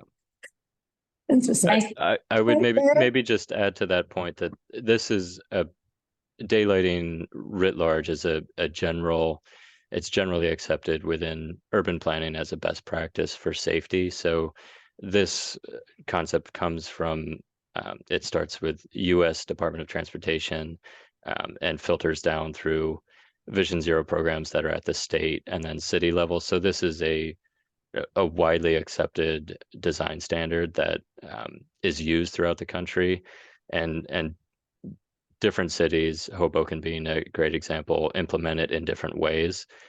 But it's a fairly common practice that's, I would say, picking up more and more kind of rigorous standards as it goes forward. Thank you very much, Colin. And Dan, you had some. Yeah, Colin, when we look at this image on 19 and, can you explain why the area is on the left side of the street when cars are taking a right? Is this a mistake, or what's the purpose of the daylighting on the left side in this image versus on the right side? I believe this particular configuration is because the cross street here is a one-way traveling to the right of the image.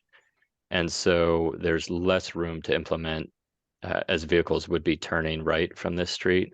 So I think that's why we see that asymmetry here. I would have to look at it a little bit closer. It could also just be that the phasing has not completed. So in a later phase of this, the entire intersection would have this treatment. It can also, I would say, something to consider. People are often maybe worried about parking. The daylighting interventions that I've seen, at least, many of them don't impact the parking on the street because they actually stop at this stop bar that you see here. So that's, it's not enough space for a car to fit in between there and the crosswalk anyway. Of course, the visibility benefits increase as you make this area larger, but it's not to say that you couldn't do it in a shorter distance in a different scenario. Okay, anybody else on the committee? Because I have a question. Are you all done? I'm done. We have Valerie's on, but you're on the committee. Well, she's not on the committee. That's correct. First the committee and then other community board people and then guests. Okay, so my question, Colin, I don't know if it's a kind of comprehensive thing. What we've been learning is that there really is, yes, the mayor had suggested 1,000 intersections to be daylighted, which is just like a tiny fraction of what's existing in New York City. And that there is a movement, and several community boards have done resolutions asking for daylighting as the common practice at intersections throughout the city. In other words, probably every intersection. And I would just like your input on that. What is your attitude about that? What is the general attitude about that? Is it necessary to really daylight every single intersection?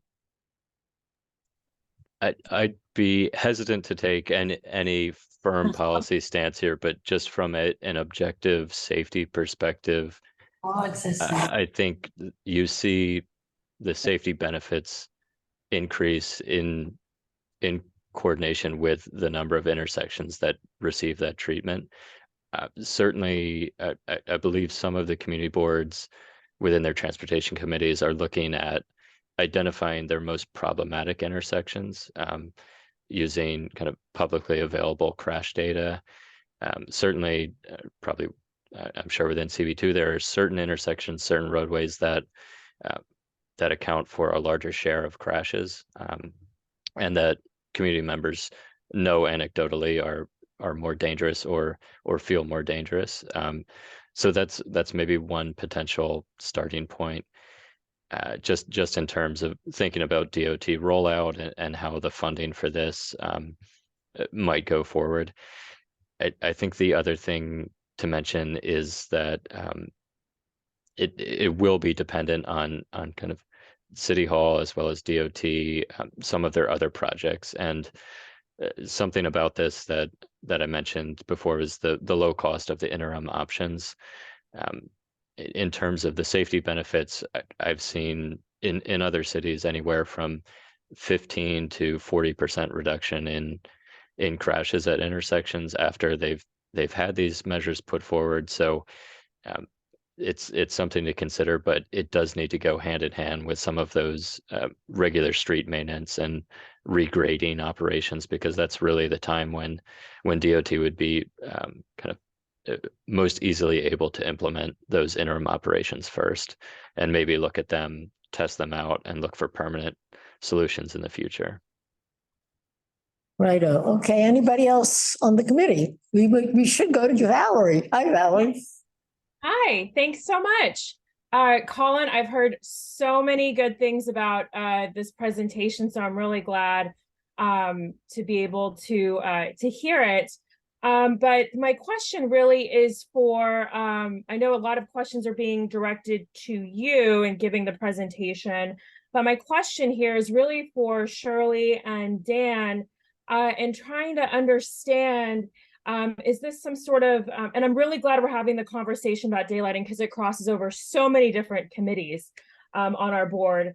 And so is this an application or a decision that a government entity has come to ask us to weigh in? And I'm just kind of curious why this is being given by a private firm and not by DOT itself. This is, we're at. Oh, are you asking us? I can tell you. Yeah, my question is to Shirley and Dan. Yeah, I We were understand. approached by an advocacy organization that wanted to give a presentation. And so is the advocacy organization Sam Schwartz company? No, it's Open Plans. And I don't know exactly, Colin, how you have gotten involved in this. Would you want to?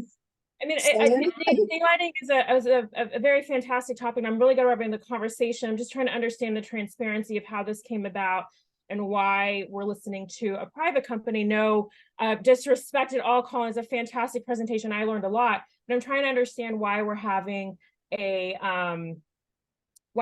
private company kind of lobby us on behalf of a government entity. I don't think he's lobbying at all, but maybe this advocacy organization is. And I think that it was greatly advantageous to have a real expert who understands the whys and wheres of traffic engineering give the presentation, who is really acquainted with the techniques and the statistics. That's why we were very happy when we got this opportunity, as have other community boards done the same thing too. So that was our motivation. Colin, how did you get involved? Yeah, are you, Sam, paid by Open Plans to give this presentation, I guess is the question. No, yeah, and I'm actually trying to remember exactly how I first got involved in this. I think it was I believe it was a community board committee in Brooklyn that reached out to me. We've certainly, some of these design elements show up in our plans, kind of what we work on just naturally, or what DOT recommends. So I think that's probably maybe where that committee saw our work, and I happened to be the person they reached out to. That was sometime in last year, but no, we have no formal connection to any advocacy groups. But I mean, I'm really glad we're having the conversation. To Shirley and Dan, just to quickly thank you to have no back and forth. I was just trying to understand how this came about, because Stella was mentioning about being in support, and all of this sounds fantastic and great. I'm just curious why we're not hearing this, if there is a resolution coming out of this, why we're not hearing this directly from the agency implementing it itself. It's the Janet. Yeah. Do you want? I can't hear anything. I got it. Okay, we're having this discussion because very often in the community, we propose things and we bring them to DOT. We say, we want this intersection made safer. We want a stop line. So in this committee, we want to encourage DOT to implement, make our streets safer. So they are not on board with this. The mayor said 1,000 intersections. So when we write our resolution, we may say, we want more, or we'll probably say we want more. Yeah. But the reason their DOT is not here is because DOT has not agreed to do it. Hi, I'm actually on the call. This is Kate from DOT. I just wasn't presenting. I have that. Great. That was the other confusion too, because I did see Kate here as a panelist. So again, I was confused as to what the affiliation was. And again, I would just love to have the question answered as to who paid for your time for doing this presentation, Colin and Sam Schwartz. Kate, did you want to say more? This is our representative from DOT, Kate Scher. Yeah, hi. I mean, to my knowledge, DOT did not request this presentation. And it seems like Sam Schwartz has been, and Colin has given this presentation purely to provide information to the community board about what daylighting is. It was mentioned earlier in the evening, but Mayor Adams did announce a plan to improve 2,000 intersections, setting that new goal, and 1,000 of those would be daylighting. And that's the goal, is to do that in the next year. And like many of the examples that Colin showed in his presentation, they would be, we'd be using paint, flexible delineators, planters, and other interim improvements in order to get these on the ground. You know, I would just like to say something about our experience. And golly, I've been doing this for a long, long time. I hate to tell you how many years. And so often requests for daylighting have come up because of the dangerous corners in community board too. I'm sure in other community boards, but my experiences with community board too, and often to do with lack of visibility, which daylighting addresses. Daylighting is nothing new, as Colin has told us. It is something that is practiced throughout the country. It is standard United States Department of Transportation technique. NACTO, the National Association of Transportation Officials, has been touting this forever. So this is nothing new. What is new is that people are saying, hey, we need something at these intersections. And they're saying it in more places and more times throughout New York City. Forget about the country. We know about Hoboken. Hoboken is our model for everything, it seems. And this is really the whole impetus behind this. And so I gather Colin, who is a professional who understands the ins and outs of how you design for daylighting, has been taking this as his project, his own project, not paid, to inform communities about what daylighting can do. And yes, our feeling is we sure would like DOT to take this up even further than the 1,000 intersections, because there are so darn many crashes, injuries, oh golly, fatalities that have to do with intersections, particularly turns at intersections, particularly left turns at intersections. I've said enough. Okay. So anybody else on the committee? No. Okay. Yeah, I'm actually, yes. Sorry, I just threw my hand up just this Oh, moment. right. Okay, Kristen. Yeah. Hi. So first of all, I just wanted to say thank you, Colin, for the presentation. I did not know all that, and I learned a lot, and it was very, very interesting to me. So I just wanted to say, thank you for that information. And then to Kate, I just wanted to understand, since the mayor's made this announcement, do we know, I mean, it's such an early point, but will CB2 have the opportunity to sort of say, these are the intersections we see as being dangerous? And is there any indication as to which neighborhoods these daylighting and other initiatives will take place? Do we have any indication at this point, and will we be able to sort of weigh in and be able to be part of that process? So as of now, for the 1,000 intersections that the mayor announced, we're not taking individual suggestions at the moment. DOT is conducting a study on how we are going to prioritize different intersections. But we always encourage residents, community board members to, they can reach out to DOT with intersections by filing through one complaint or by going through our website for suggestions, and we will evaluate it.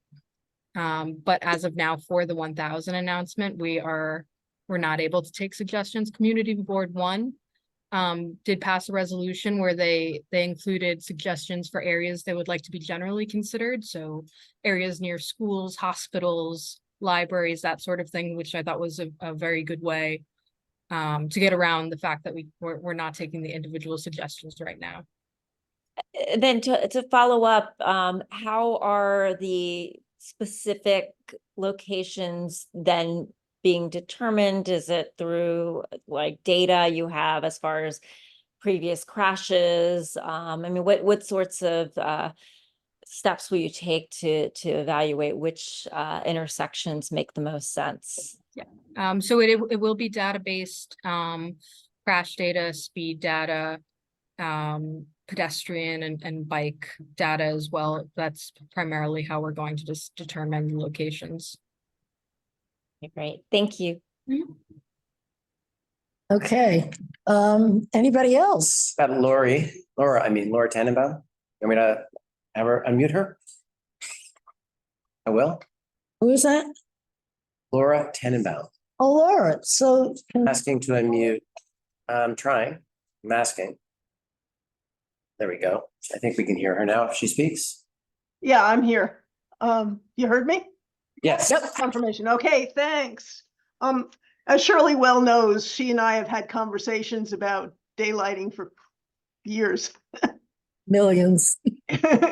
But it's something I really think we need in our community. I think we need it in New York City. But I do have a question. I mean, this presentation really showed it in the form of extensions most of the time, but it's also possible, not as effective, but it's possible just to say no cars from the curb on for 25, 30 feet. And that's a lot cheaper and a lot faster to get done until you can get those curb extensions out there. I think that that's something that can be considered as an idea, like as in that example that you gave where we questioned why is the bulge out, why is it on the left but not on the right where the car is going to be turning right, so it makes it more dangerous for the pedestrians. Well, the problem, as you pointed out, is that because of the turn, it makes it more difficult. But if there had been no parking, if those 2 or 3 cars weren't allowed there, you would have had the visibility. And that, I think, is a solution to that kind of problem. The street bed cafes are a real issue. And I know the sheds are coming down, but the designs that were given will allow a lot of things in there that's well over 3 feet, which was in this presentation was a standard for visibility. And I think that's something that has to be, if you're going to be doing a resolution or thinking about it in the future, I think that is a real issue. I really don't think that there should be cafes for in the street bed for 20 feet. At the minimum, 20 to 30 feet, which is, I think, the standard. I love the idea of bioswales. I raised it with the DOT. They told me at the time, not going to happen, can't happen in Manhattan. The infrastructure underneath isn't going to allow it, but any place we can do it would be great. Cyclists. You know, I read a lot of times that the daylighting is most important for left turns. But right now, as a pedestrian, and I'm sure everyone knows this, we have people on different kinds of modes of transportation turning and coming from all which ways. So I don't think that can be the standard for a city in New York. We have to design for people's behavior. And people's behavior right now is you have to look in both directions, even if it's a one-way street. There's no way not to do that, so that the design on corners have to be the same kind of thing. I don't want to keep on going too much, but I'm going to two more things. The bollards, I really think the plastic bollards are ridiculous. As I wrote in the text, I've literally seen trucks ride on top of them and stop to do their deliveries. And I would not like to be a person standing there instead of that bollard. It just doesn't work. And I honestly think that it's because if a car hits it, it'll get damaged. And the city doesn't want that damage to happen. What if a car scrapes? They'll be annoyed. I really, really, really don't think it's for any other reason. I cannot see a big difference if you're going to be putting a plastic in the street or you're putting metal in the street. It's going to cost the same. Laura, I think we have to wind it up like in a second. I know. One I guess I've pretty much said everything that I needed to say, Okay. or more, but you can always talk to me about it again. Okay, thanks. And I, Oops, sorry. And Pete Davies. Pete? Yeah, there we go. Okay, thank you. I am a member of the Soho Broadway Initiative Board. I am not speaking as a representative of that bid, but we did institute a good number of curb extensions at the corners a few years ago, and they've been really helpful. SBS was involved in that. That's a mayoral agency. So it might be that the committee wants to reach out to the various bids in the community board too, many of which have curb extensions within their district. Number two, as you approach a intersection in a vehicle, there's the bold line of paint 15 or so feet in advance of the crosswalk, which seems to delineate kind of the area where daylighting would be a good idea. What does that big line require? What does it mean to a driver in a vehicle? Are you supposed to stop there? Or is it a suggestion? What is that? Colin, do you want to address that? Is that a Colin? Sure, but I can. I'll Hey. certainly defer to Kate if she'd like to jump in. But that bold line that you reference is what we would call a stop bar. So that really delineates where vehicles that are traveling are supposed to stop when it's a red light or a stop sign. So as we mentioned, vehicles in New York City can park up to a crosswalk, but any traveling vehicle is supposed to stop at that line as it's waiting for a light to turn green. So in some ways, we already have in place a marker to assist in implementation of daylighting at curbs. Okay, great. Thank you very much for the presentation. Okay, and any? Yes, Andrea Peterson. Or, Andrea Peterson. ah, Andrea? Hi, my name's Andrea Peterson, and I lived at Lafayette and Prince for many, many years. And I'm so happy that Colin gave this presentation and that this board is on board with this resolution to create this daylighting. And to me, it is a no-brainer. It's cheap, it's safe, it's going to save lives. It's really easy to do with a minimum amount. I mean, you can build more planters and boulders and whatnot later, but it's a fabulous start. Like, why not just do it? Anyway, thank you for the presentation. thank you, Andrea. We have two just spoke. Let's see if there's anybody else. I don't see. I see. I think down, I saw. All right. There we go. We got Emily. Emily, you if you could unmute and speak. Hi there. Can you hear me? Yes. Great. I'm Emily, and I just wanted to add thank you so much for the presentation. Really a lot of like the momentum we're seeing now for daylighting, I think, is coming from the aftermath of a very high profile and tragic crash that killed a 7-year-old in Brooklyn late last year. So while this is like a known tactic for a long time in planning, it's actually New York State law technically to have lit intersections to have that 20-foot setback.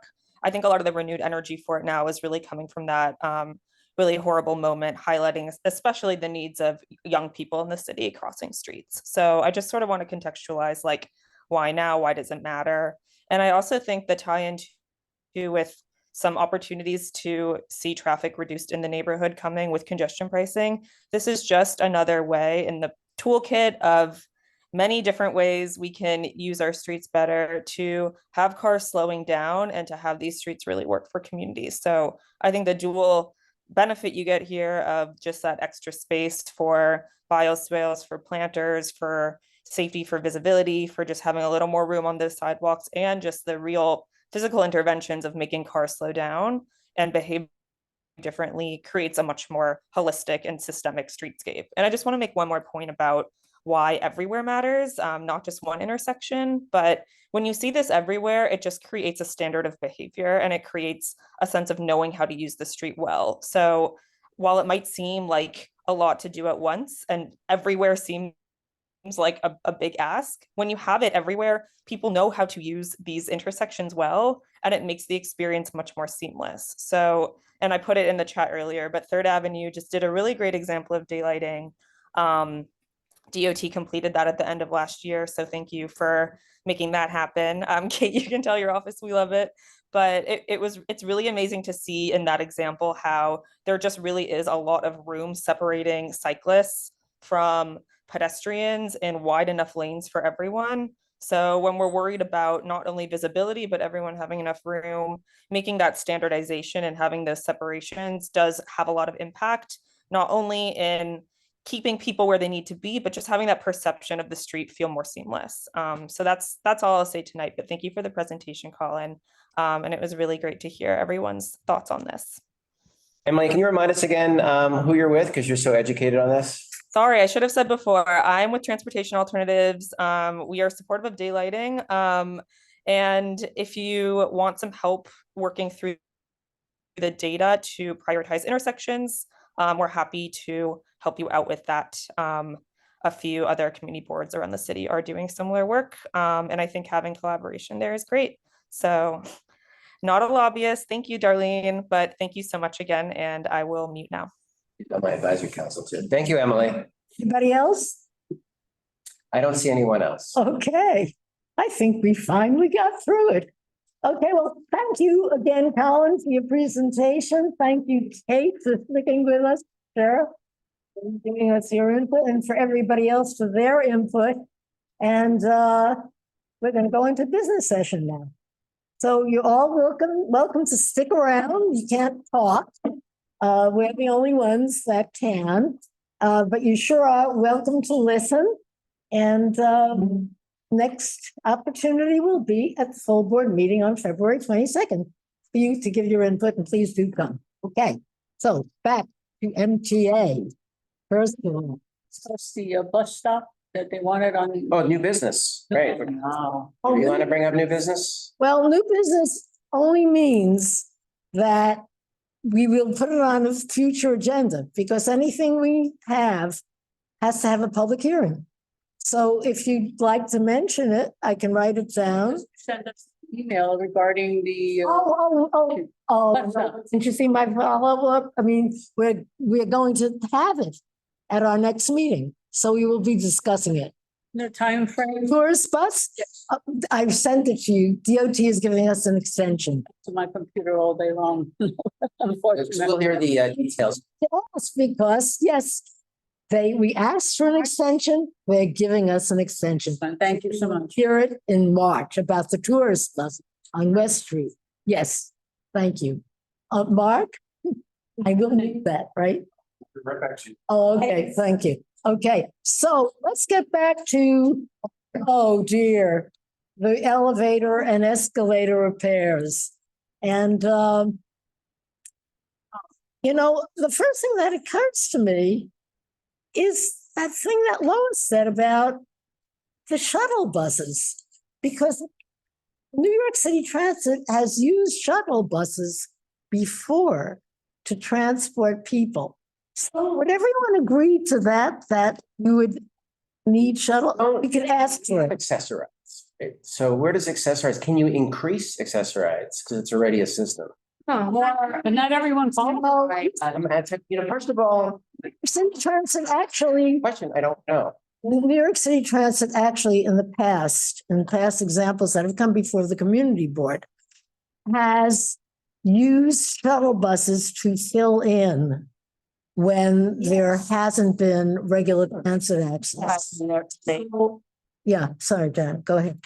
Well, I'm wondering, because I also think that was one of the good thing that came up was just the question about improving bus service during the work. So maybe we can phrase it that they need to improve the connections, whether it be they can investigate shuttle buses, more frequent bus service. So the connections, more shuttle buses. Oh, and the time also, the frequency. The frequency, Yeah. that was a big deal. Connecting shuttle, more shuttle buses. Because I Okay. think we have the bus service, it just doesn't run frequently enough, so either they should make that more frequent. Yeah, frequent, You know. more frequent. Regular bus service. Yeah, we need to create Also- alternatives, in fact, that they can't Yes. take the subways. Yeah, but these being the alternatives to the subway. Alternative public transportation. And there doesn't seem, I asked that question, there doesn't seem an alternative for the people when they knock out the elevator, let's say West Yeah. West Fourth Street. There's no alternative. She didn't say where are we, where are Well, she we gave a gonna whole go? thing. I mean, she gave a chart and the whole Which thing was about lovely, but what the, what subway stations you could take. You can go all the way uptown and then comes out. Yeah. But it's very complicated. Carriage? Yeah, yeah. So that's the point. So, so that would be a whereas, right? And No cross conversation. Let's get it all into the, or else we'll be here for, so it's the problems with the alternatives given. Right? yes. And in terms, that would be in the whereas. So that they're impractical, right? I think the alternatives that are presented are onerous to the people who rely on Right. elevators and escalators, and we need them to explore a less onerous means of transportation in order to absorb the inconvenience, in order to absorb the needs of the people who use these. Means to meet the needs of these people. And plus it would be especially to the kids and the disabled. Any kind of mobility issue. Especially to vulnerable. Because that's why I thought it was interesting that they didn't know actually what the usage was. Like they haven't. they Yeah, don't that was a know great question. Number of people, the impact. Right. So, and as Lois was saying, that the alternatives would be totally impractical for people who had baby carriages and crutches and wheelchairs and whatnot. Bill, Easy station. or Should have asked her if rollers. the bus. She did mention taking the bus. She did, okay. And she said it took her an extra hour. She wanted to take the bus. Yeah. So more frequency with alternative transportation, replace the subway not being able to be accessible for many users. Why can't they have assessor ride and the shuttle bus? I've seen it many other places. It just is signs and then you go there and they put you on. Okay, so coordinate, that would be another one, coordinate with accessoride, right? Yes. Coordinate with what? Accessoride. Ride or add shuttle buses that are, I mean, that's another, you have several options we're suggesting to them. we have folks in our community that is, we're not doing enough to allow them. Okay. Another thing that occurred to me is, I think Kristen brought up the informing people. And there have got to be other ways. Okay, we can get out some of the word, but there have got to be other ways. I think this is really important. Yeah, active community outreach. Right. Yeah. And then also. So that would be to organizations, local organizations, outreach. I mean, practically, you're gonna go to the subway, you're gonna expect to take the elevator, and the elevator is not gonna be working. And that's where you're gonna find out about it. And there needs to be more information on that spot of alternatives, of how else you can get to your destination, which is not happening right now. So we need more alternatives on this. And also more information, because you're gonna find out about it when you're like, I wanna go, and then all of a sudden, there's my elevators on a. Yeah, need information in advance. Information. Okay, so, reach out. Languages. Oh, yeah, in other languages, right? Okay. And then But information In advance, okay. So one way is to get to other community organizations. What else? Schools? I mean, And it should also, I don't know, may already, lady is bringing her kids to school to, what? it may already be posted in the subway, but they should have, the posting should be well in advance of when things start to shut down. Postings well in advance. Reflective lighting. And with schedules. Because we're gonna hold them to the 20. I know that that's on the schedule. They're working from 10 to 3. Very disastrous. It's very. That's what I heard, 10 to 3. That's not a lot of. The postings on the subway and in the streets. And also, if possible, to have MTA people posted to direct, at least at the beginning of the disruption, if possible. Yeah, I mean. On hand, this week the or two, MTA, That's when you need it. people on hand. To direct. Right, for like just the first couple of weeks, because that's when. Yeah, at least first couple of weeks. Okay. Charlie, they say that it was from 10 to 3, only the working hours? Well, that's supposedly their working hours. I think it was 7 to 3. 7? 7 a.m. to 3. And they said occasionally they might have to work overtime and they'd let us. All the time so that they can finish it sooner. But we don't want them to work in the nighttime because that bothers people, right? I mean, that's the whole idea. But it's inside the subway. How's that gonna bother people? Yeah, well, I we got live on the ground floor. 3. The subway. Okay, so. I do, actually. So how, but I understand what Rocio's point of view is, that they could work a couple of extra hours. How should we say something like that? Give me ideas. Yeah, sure, you'd be paying overtime, I'm sure. Oh, they'll never do it. Part of the firm bid that she was speaking about. So we shouldn't, I mean, it's not a bad idea. For the complaints from the whole building, there was work being, that was on 14th Street. There was Oh, work being done, like everybody, there was a lot of complaints, so it can happen. Well, Yeah. there's gonna be more complaints if they take longer. The pressure. But I don't think we, Sure, it's a I don't think we can change the contract with the supplier. I don't think that's gonna be. Oh, you know, the other thing too is that they have it all organized in stages and coordination of the stages. I mean, not that. For instance, they came to us when they did the Holland Tunnel prefabrication, and they gave us kind of choices on, would you rather have it longer or short? Actually, same thing with the 14th Street after they gave us choices. Right. You know, but it has to happen like 2 years before this. We're just beyond that point right now. Too late. So any other suggestions that we can? Just in conversation, it seems incongruent that congestion pricing we want people to take more public transportation. Right. And yet a major population in our community are being knocked out to use public transportation. And it just doesn't see it. I don't see it. And I listened very clearly. Oh, you go over there and you go over there and you go over there. It's like, really? Much time. It eliminates use. Okay, that's a whereas also. Wait a minute, I did have something else. Okay, and it may be unfeasible, which is that there's a lot of stuff they're doing. And okay, she'll send me the report. I can send it on to you all.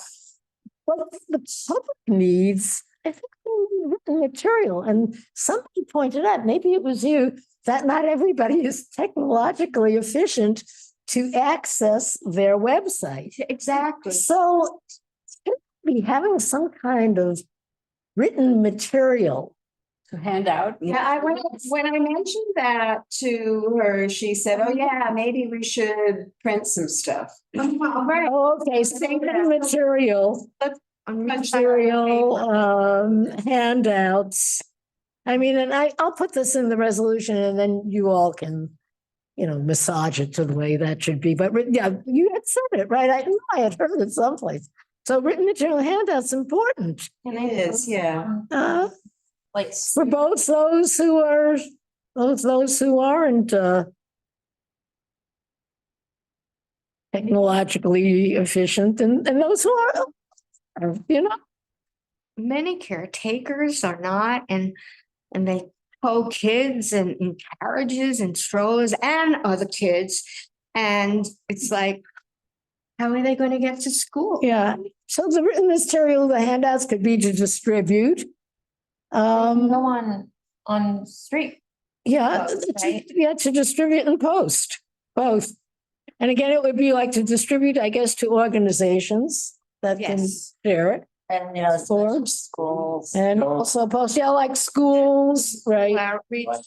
Can we object? For example, schools, The position we take, all certainly landmarks, senior centers, that's not gonna pass. right? So, They're certainly targeted. You know, but if you put it up with the subway is, Put it up on a subway. where it's temporary construction or any construction. You have to put it in different languages. Not everybody speaks English. Do 20 different posters, all in the same. Happy Hopeful is saying, Types to be really small. yeah, so anything else? So, you have Oh, no. No, you said, any?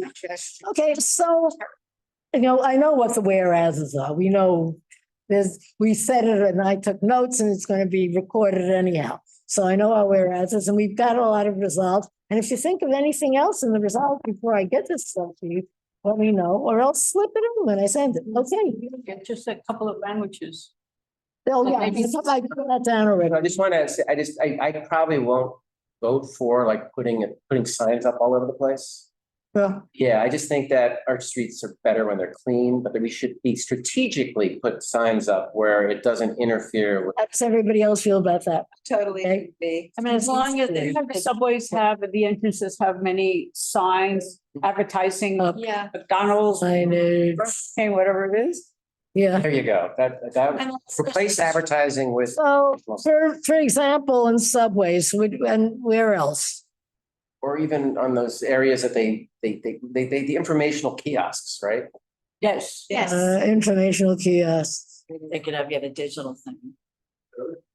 Yeah. There should be some audio announcement for the visually impaired. Right. Ah, yeah. That would work with the digital. Audio Yeah. announcements And they'll announce it and you go, what? for visually impaired.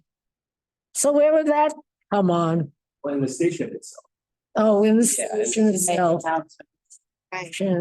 Sam's the announcements. The new elevators. That's very. Okay. technology. Right. Like for people to urinate. Being constructed offsite, like you do a modular thing, they have the elevator, using the existing shaft, you get the electrician in to hook it up. It's the time to do it. Like, but why does it take so? I guess it's not so long, just that they're doing pieces. So let's see. But when you have to, Proactive, okay, this is one. right now, why would they just do the whole damn thing and get it shown in months rather than 3 months? Okay, onward. Phew, daylighting, okay. All right, I guess you read some of those community board resolutions, the other ones. I mean, they're asking for all over. Do we want to phrase it that way? I mean, we know what the problems are. I've written down, we knew them anyhow. You don't have to tell me. And Colin mentioned it too. And we can even talk about the history in CB2 of so many problems. Like I think like we might want to open up is that whereas it's a law in the rest of the state. And I don't know how to say this nice. Well, sort of definitely law in New York State and cities. Federal. Yeah, so it's just so weird that where you need it the most, it's not. Okay, so we know that, and yeah, I know that. But the question is, what shall we ask for? Shall we ask for consideration of daylighting throughout? Yes, and everybody agree? Of course, yeah, okay. Especially to integrate it, so whenever they, repave the streets and restripe the streets. Hold on, since the daylighting throughout New York City at intersections. Yeah. Okay, that's one. Okay, now what did you say? And then especially when they're repaving the streets and remarking the streets, it should be just interactive process. And marking streets, okay. Pete Davies had a good point. Like, look at what Hudson Square Bid has done with its daylighting and employing bids to help us figure out the key spots as well. I mean, that's why Right. Hudson Street is so Yeah. steep right now. So that would be, but we're asking DOT to do this. So Yes, do we, we are. DOT confer with I think bids? three of those, 3 or 4 of the images were from Hudson Square. Okay. Then Broadway has. Just say, What Pete was saying. did want to say that, right, that my turn. I'm just remembering my boss, when people would used to say, keep on talking, say, I'm the boss, I'm the boss. Okay, I'm the boss. What was I gonna say now? I think. Something about DOT Yeah, and the bid. oh no, I know what I was gonna say. Community Board 7 has done a survey. I sent it to you guys. Do you think we should be doing something like that, a survey? I gotta tell you that Mark is on community, Mark Diller is on Community Board 7. He said they sent out the survey, they hardly got any response. So, I would not be in favor of sending out a survey. yeah. I agree. So it might be overkill. Every time. Right. The default position Uh-huh. of DOT. Do we want to say something to do with, okay, so when they're redoing the streets, obviously, to give precedent. Do we want to talk about giving precedent to certain locations? I know some of those resolutions talked about precedents near senior centers, that sort of thing. Do we want to say that? Hospitals. Schools. I saw there was a Libraries. death at Morton Street, right there on the corner. Oh, and Yeah, we what was on could, the if we map? were interested, Little circle, right? Grant's a block away. Grant and Morton was on the north side of the street. I don't know if it was fatality, it was an injury, but there was a mark right there. Yeah. Where's that? But no, I was just noticing in my area, I saw there was, in other words, problematic marks. They've already done the research. They know where the injuries and the deaths have happened. Those should be prioritized. So, okay, and they were saying they're consulting statistics. So the problematic areas Adam Zellenels put up his link that have been identified in our areas. have been TA is indeed made all this. as particularly dangerous. Okay. But I agree with Emily, you have to do it thoroughly so that people's behavior changes. Right. Yeah, right. Yes, thoroughly. And establish a system, actually.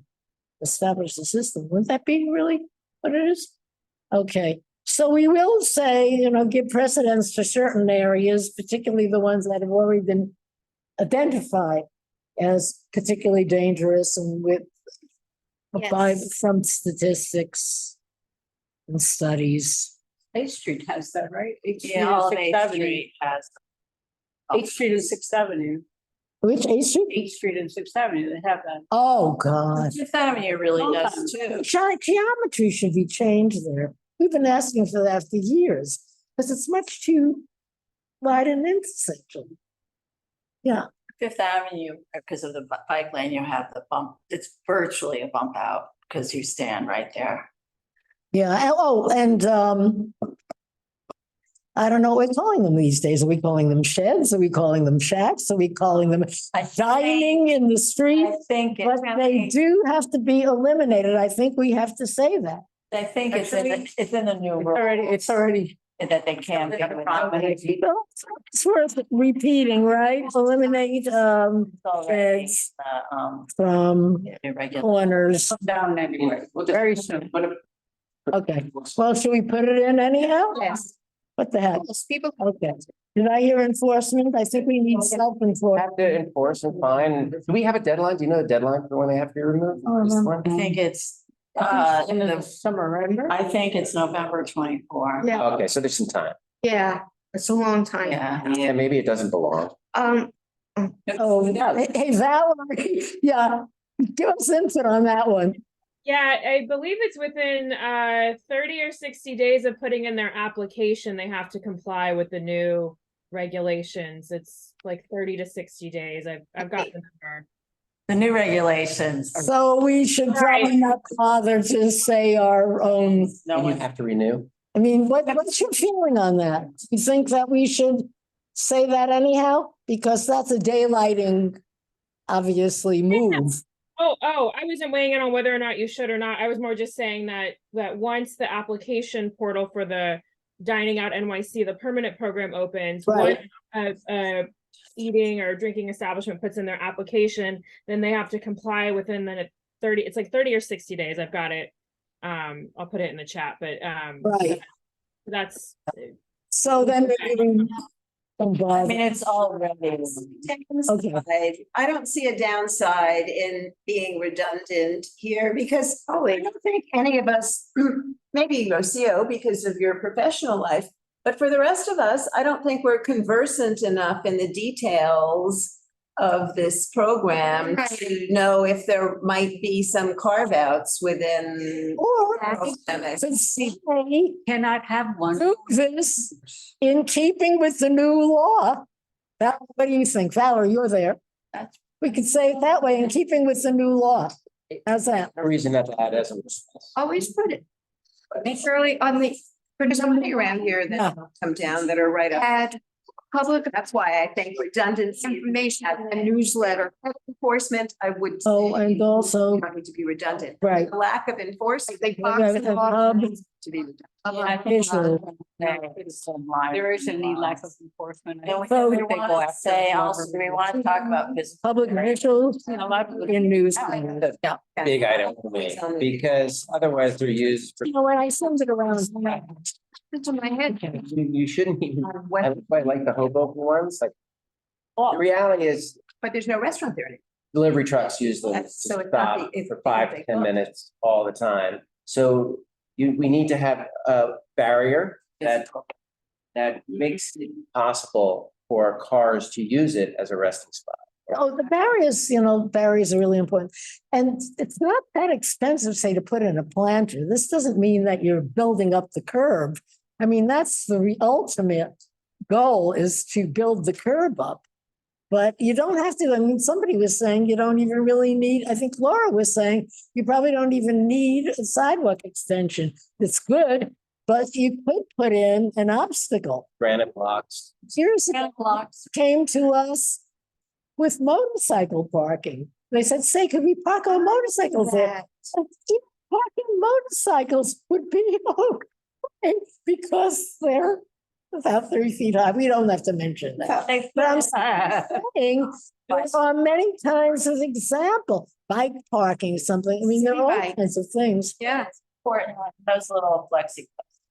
No, the way Oh, they flexi- going over the park, Need barriers backing in. to And placards. restrain Well, I didn't get that. the park truck. Yes, there'll just be a waiting spot for Uber or Lyft or delivery vehicles or. All the above, yep. Okay, I mean, and add, whatever I say, please, you all add. So do we have it? I think so. I think we've got it. By Jove. Okay. That's it. Thank you, Shirley. Anything else to hand is still? Your hand is still raised? No? Yeah, okay. It's All to close the loop on the 30 or 60 days. It's 30 days after the application is approved, then that's when you have to be in compliance. So once it's gone through the application process for either roadway or sidewalk, then once DOT approves it, then the establishment has 30 days to be in compliance. Excellent. This is a little off message. I'm just curious, do you know if anyone has actually applied for a permanent one, Valerie? So the portal's not open yet. Okay. I know that next week the LPC portion is going to be out. But that's just the design requirements related to LPC. Currently last week, DOT was sourcing their vendor marketplace for Dining Out NYC. And that's for vendors to provide the materials, for sale to restaurants that want to participate in the program for roadway or sidewalk that have compliant materials. So they're sourcing that. And so I imagine that's going to roll out within the next couple of months. Thank you. So they're out and then they're. Is that, are we, What? is it a wrap? Sure. Yeah,